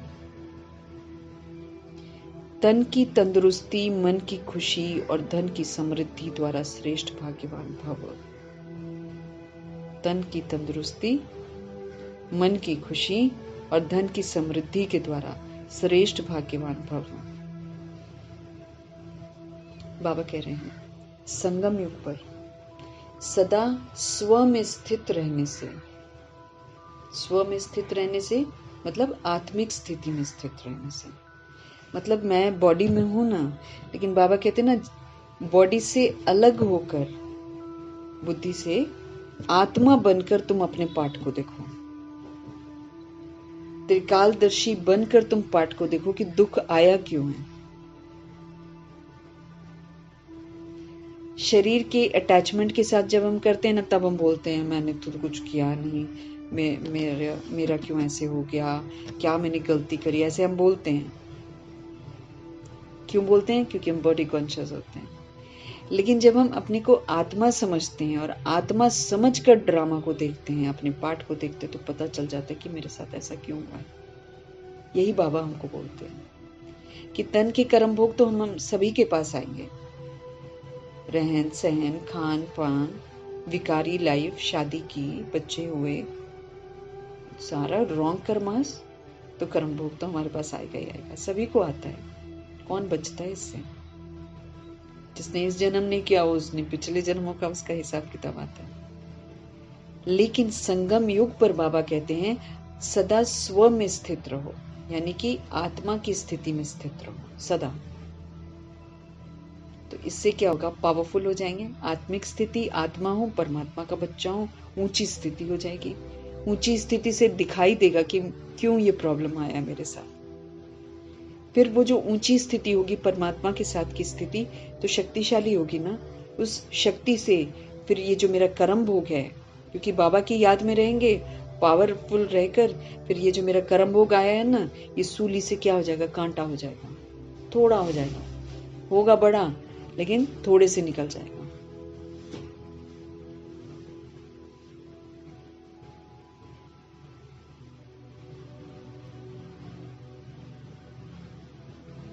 तो स्व में स्थित होना है, आत्मिक स्थिति में स्थित होना है। तो संगम युग पर सदा स्व में स्थित रहने से ये जो हमारा तन का कर्म भोग है, ये सूली से एकदम कांटा हो जाता है।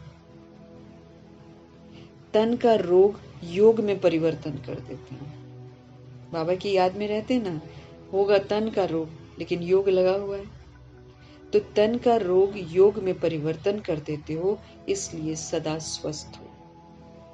हमको यहाँ पर हमेशा क्या बोलना है, मैं सदा स्वस्थ हूं। झूठ नहीं है, सोल बोल रही है कि मैं स्वस्थ हूं। शरीर बीमार है ना,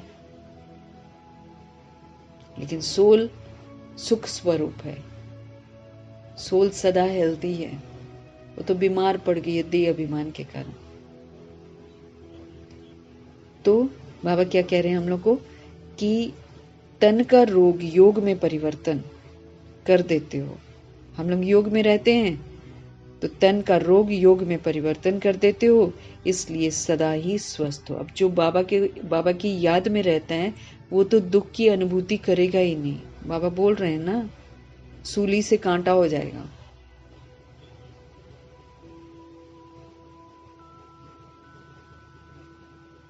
फिर और याद करेंगे तो कांटे से रुई।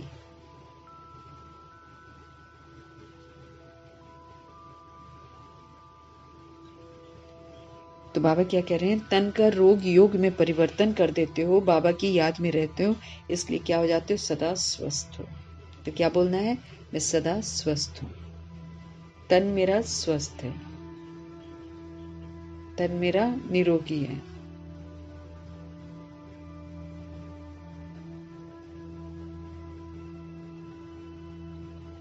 सिस्टर शिवानी ऐसे ही बोलते बोलते निरोगी हो गई है ना, दूसरों को भी सिखाती है, क्योंकि वो खुद अपने लिए करती है तो फिर सारी सोल्स को भी कराती है, सबको बोलती है यही बोलो कि मेरा शरीर बिल्कुल ठीक है और ठीक रहेगा, भले बीमार है। ये यहीं से बाबा से ही तो पढ़ती है, वरदान को फलीभूत करती है, फिर सभी आत्माओं को सिखाती है, करके सिखाती है।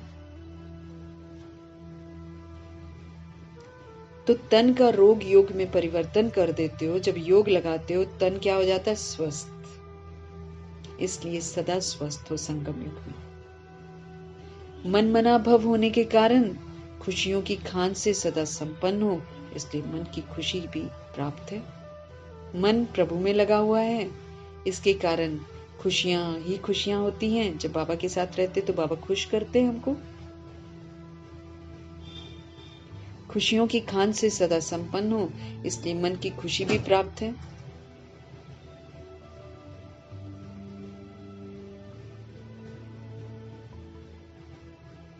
और ज्ञान धन सब धनों से श्रेष्ठ है। ज्ञान का धन, यहाँ पर वो पैसा वाला नहीं। कल क्या बोला बाबा ने, समय भी धन है, संकल्प भी धन है।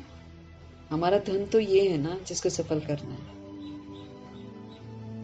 तो ज्ञान भी तो धन है। और ज्ञान धन सब धनों से श्रेष्ठ है, समझ है ना। तो ज्ञान धन वालों की प्रकृति स्वतः ही दासी बन जाती है। जिसके पास ज्ञान का धन है, अर्थात जो ज्ञान की समझ के प्रमाण पाठ बजाता है, प्रकृति तो उसकी दासी हो जाती है, क्योंकि वो सहयोग देता है ना फिर प्रकृति को। और सर्व संबंध भी एक के साथ है, सर्व संबंध भी एक के साथ है, संपर्क भी होली हंसों से है।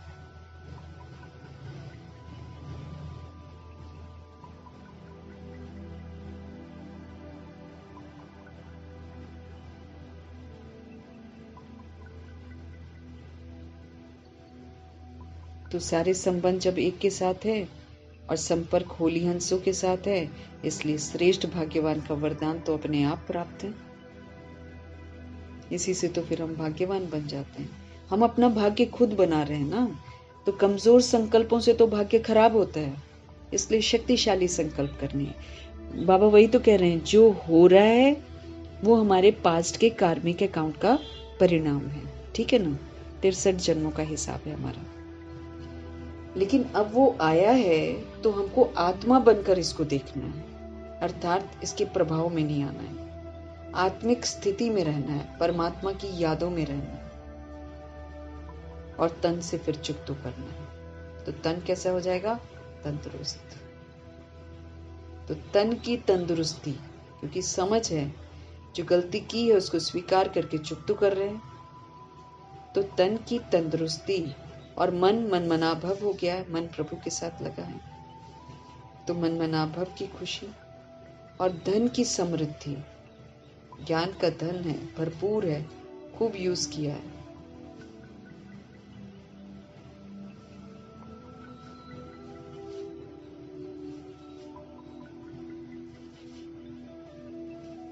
तो मन प्रभु में लगा दिया।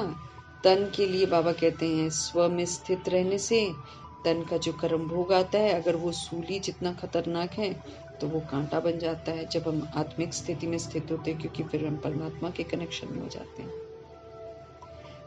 तन का रोग योग में परिवर्तन कर देते हो, इसलिए सदा स्वस्थ हो, क्योंकि बाबा फिर शक्ति देता है और फिर आत्मा स्वस्थ है का जो रिकॉर्डिंग है वो करती है। मनमनाभव, मन प्रभु में लगा हुआ है, खुशियों की खान मिलती जा रही है, इसलिए सदा संपन्न है, इसलिए मन की खुशी भी प्राप्त है। और ज्ञान धन, वो तो सभी धनों से श्रेष्ठ है, समझ है। ज्ञान धन वालों की प्रकृति, क्योंकि वो ज्ञान के अनुसार पाठ बजा रहे हैं, इसलिए प्रकृति उसकी दासी बन जाती है, तंग नहीं करती है। और सर्व संबंध एक प्रभु जी के साथ हैं और संपर्क जितना है वो सारा होली हंसों के साथ है। तो भाग्यवान नहीं बनेंगे तो और क्या बनेंगे? तो फिर श्रेष्ठ भाग्यवान का वरदान अपने आप हमको मिलता है। ऐसे हमको चलना है।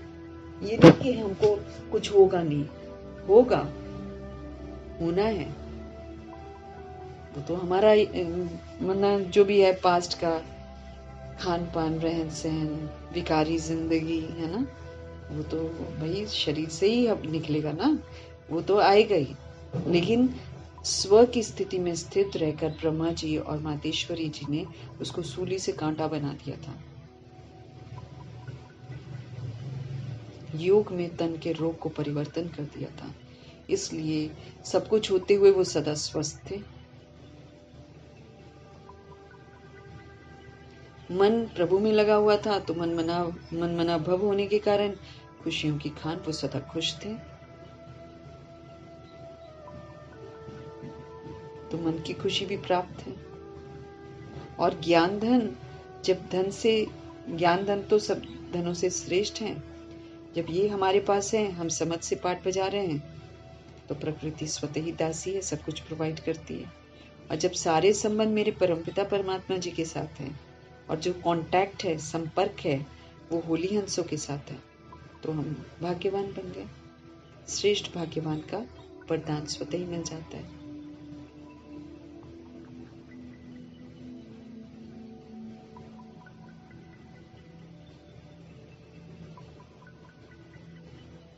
तो इस विधि से हमको श्रेष्ठ भाग्यवान बनना, वरदान फलीभूत करना। स्लोगन है याद और सेवा दोनों का बैलेंस ही डबल लॉक है। इसको करो तो फिर माया के प्रभाव में हम नहीं आएंगे। याद में भी रहो, सेवा भी करते रहो। डबल लॉक लग गया, माया जी कहाँ से घुसेंगे? फिर है हमको अव्यक्त इशारे रोज मिल रहे हैं, आत्मिक स्थिति में स्थित होने की समझ मिल रही है। कह रहे हैं भगवान इसका अभ्यास करो और अंतर्मुखी बनो। बाह्य मुक्ता छोड़ो, अंतर्मुखी बनो। मैं आत्मा और मेरा संसार परमात्मा, बस ये अंतर्मुक्ता है। मैं शरीर और शरीर का विस्तार, ये बाह्य मुक्ता। यहाँ से तो दुख की प्राप्ति होगी। जैसे अनेक जन्म अपने देह के स्वरूप की स्मृति बड़ी नेचुरल रही है ना, नेचुरल बॉडी है हम। वैसे ही अपने असली स्वरूप, अब बाबा कहते झूठ बोलना छोड़ो और अब अपने असली स्वरूप की स्मृति का अनुभव करो। बाबा कहते थोड़ा समय भी नहीं करोगे क्या, अंतिम समय चल रहा है। ये पहला पार्ट कंप्लीट करो, तब अपनी आत्म अभिमानी स्थिति द्वारा सर्व आत्मा को साक्षात्कार कराने के निमित्त बनेंगे। जैसे अनेक जन्म अपने देह के स्वरूप की स्मृति नेचुरल रही है, वैसे ही अपने असली स्वरूप की स्मृति यानी कि आत्मिक स्वरूप की स्मृति का अनुभव थोड़ा समय भी नहीं करेंगे क्या, बाबा बोल रहे हैं। वैसे ही थोड़ा समय। अब बाबा बोलते इसमें तो आत्मा समझ कर पाठ बजाओ। ये पहला पाठ कंप्लीट करो, तब अपनी आत्म अभिमानी स्थिति द्वारा सभी आत्माओं को हम साक्षात्कार कराने के निमित्त बनेंगे। अपनी आत्म अभिमानी स्थिति के द्वारा सभी आत्माओं को साक्षात्कार कराने के हम निमित्त बनेंगे। फिर साक्षात्कार होगा ना सबको, यही तो करना है, ताकि सोल्स भी आत्मिक, उनमें भी जागृति आ जाए। तो ये सबसे बड़ी सेवा है जिसके लिए बाबा तैयार कर रहे हैं। मीठे मीठे परमपिता परमात्मा जी का हम धन्यवाद करेंगे। ब्रह्मा माँ का धन्यवाद, जगदम्बा माँ का धन्यवाद, अष्टरत्नों का धन्यवाद, नवग्रहों का धन्यवाद, एडवांस पार्टी की सारी सोल्स का धन्यवाद, बची हुई जितनी भी आत्माएं सबका धन्यवाद, 5 तत्वों का धन्यवाद, धरती आकाश जल वायु अग्नि सबका धन्यवाद।